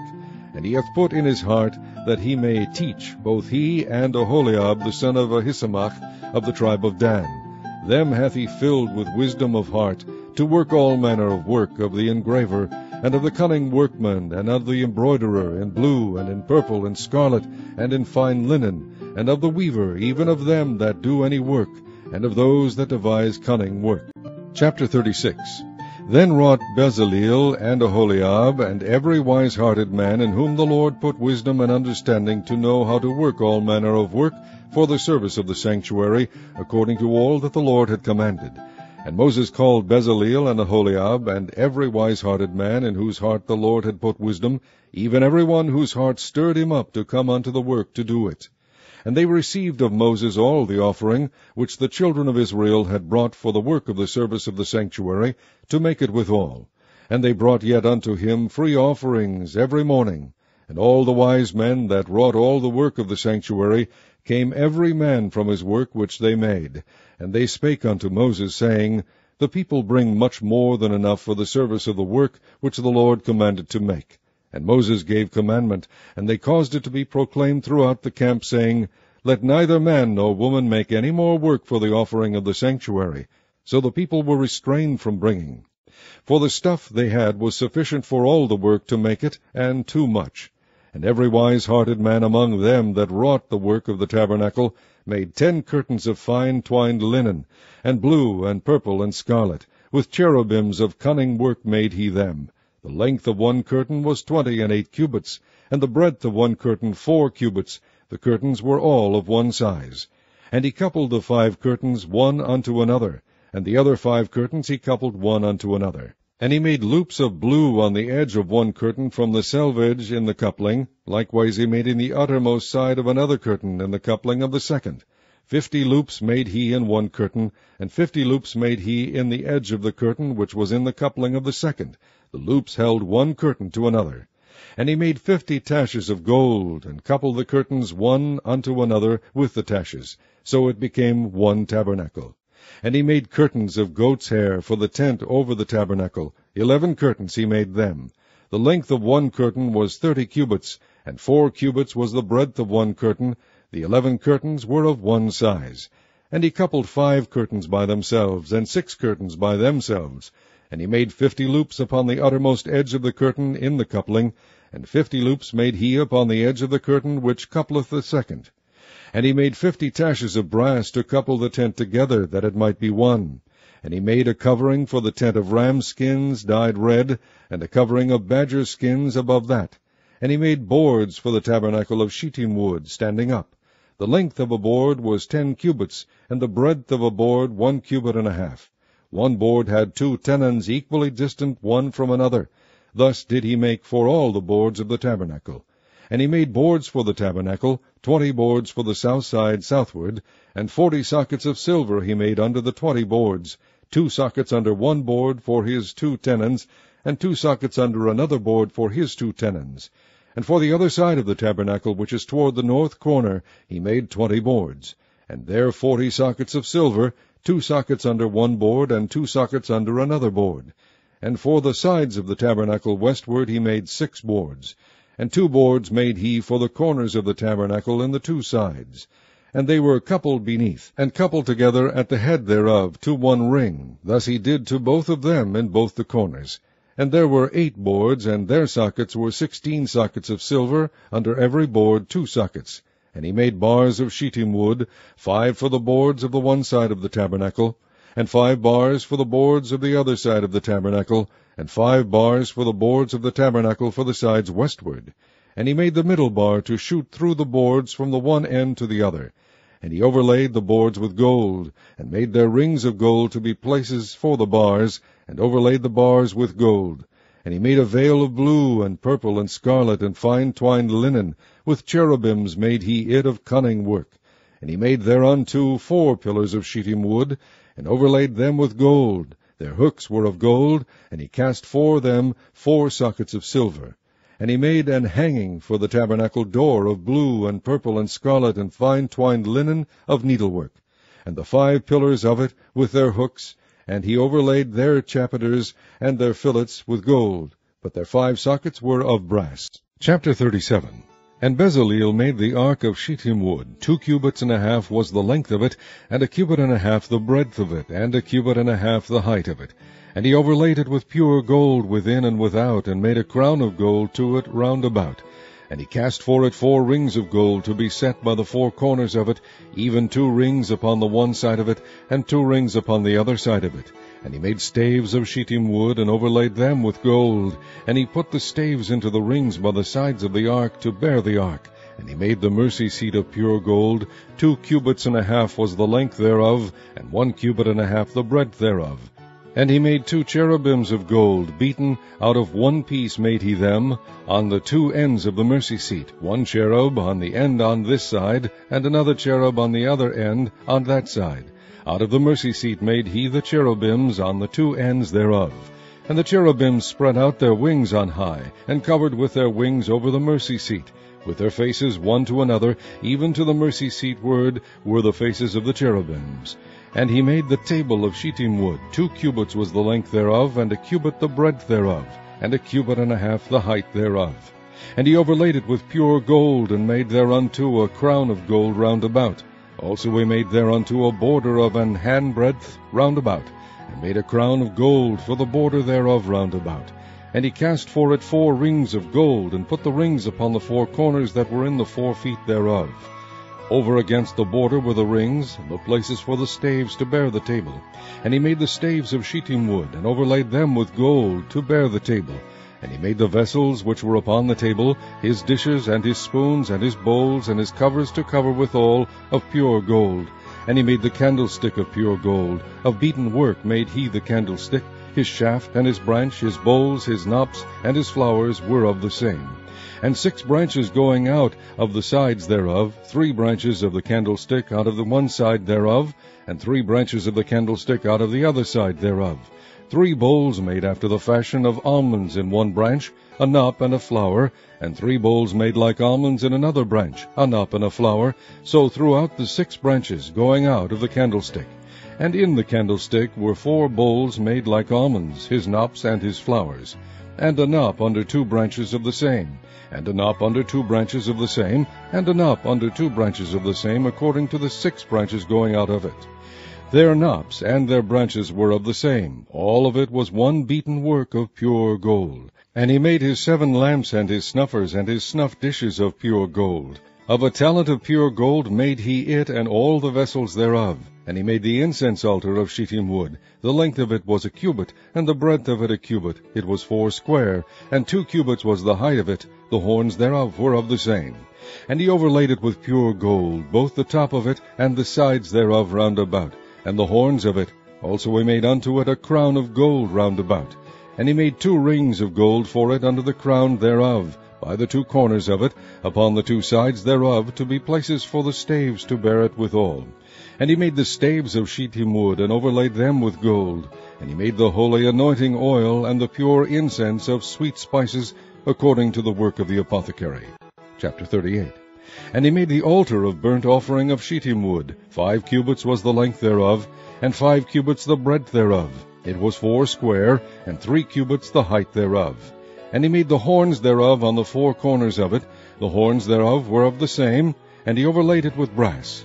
And he made all the vessels of the altar, the pots, and the shovels, and the basins, and the flesh hooks, and the fire pans.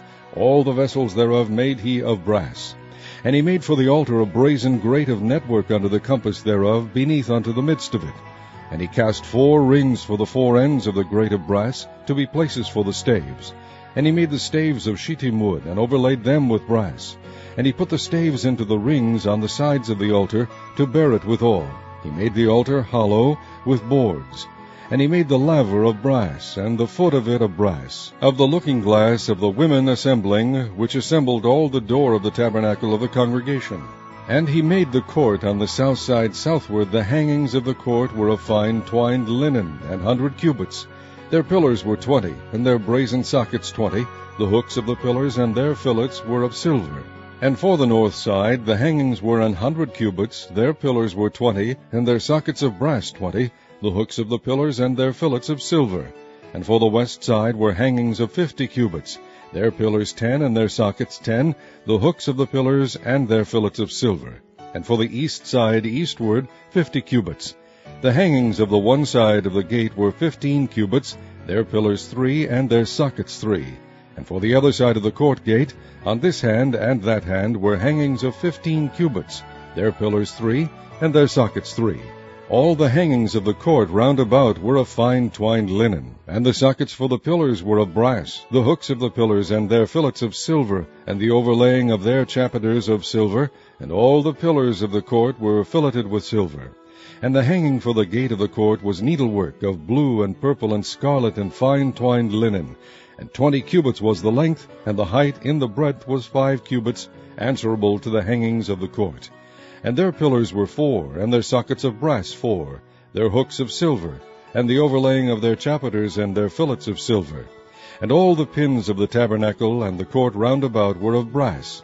This is the sum of the tabernacle, even of the tabernacle of testimony, as it was counted, according to the commandment of Moses, for the service of the Levites, by the hand of Ithamar, son to Aaron the priest. And Bezaleel, the son of Uri, the son of Hur, of the tribe of Judah, made all that the Lord commanded Moses. And with him was Aholiab, son of Ahisamach, of the tribe of Dan, an engraver, and a cunning workman, and an embroiderer in blue, and in purple, and in scarlet, and fine linen.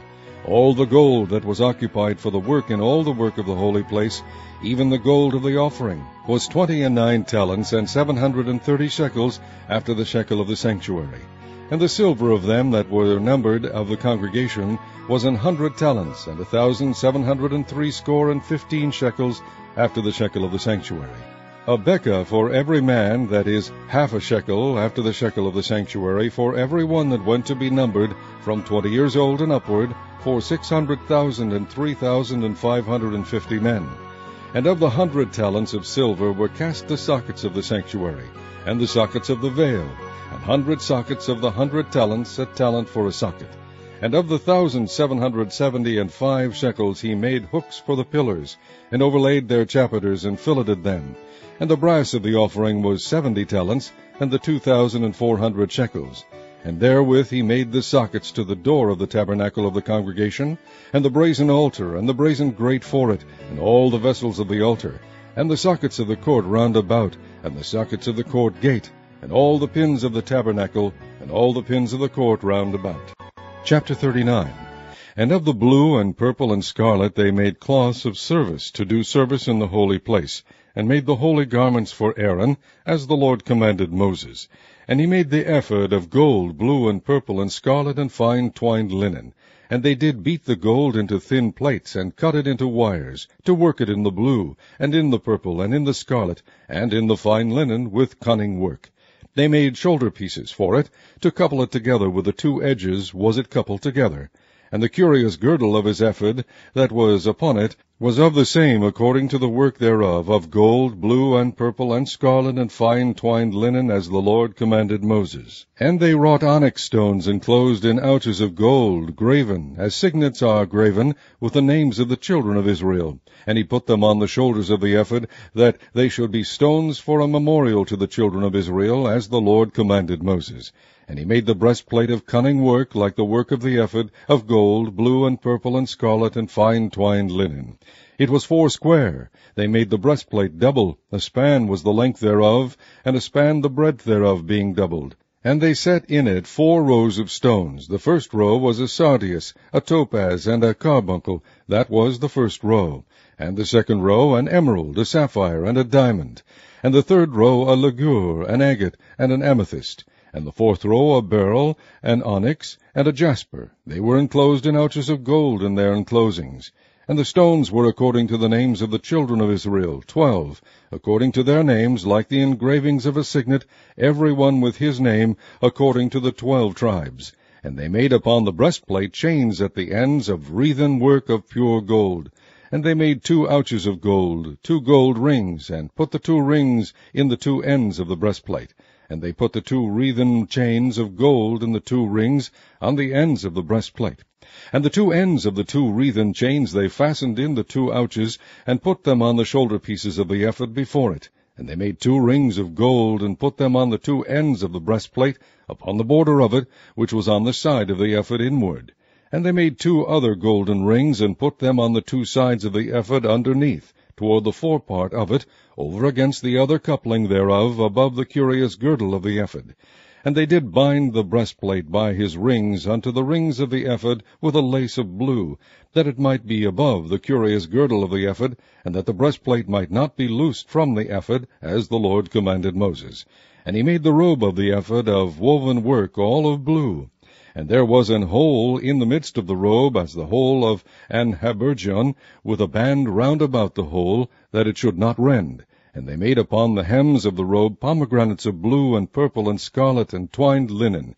And they made bells of pure gold, and put the bells between the pomegranates upon the hem of the robe, round about between the pomegranates, a bell and a pomegranate, a bell and a pomegranate, round about the hem of the robe to minister in, as the Lord commanded Moses.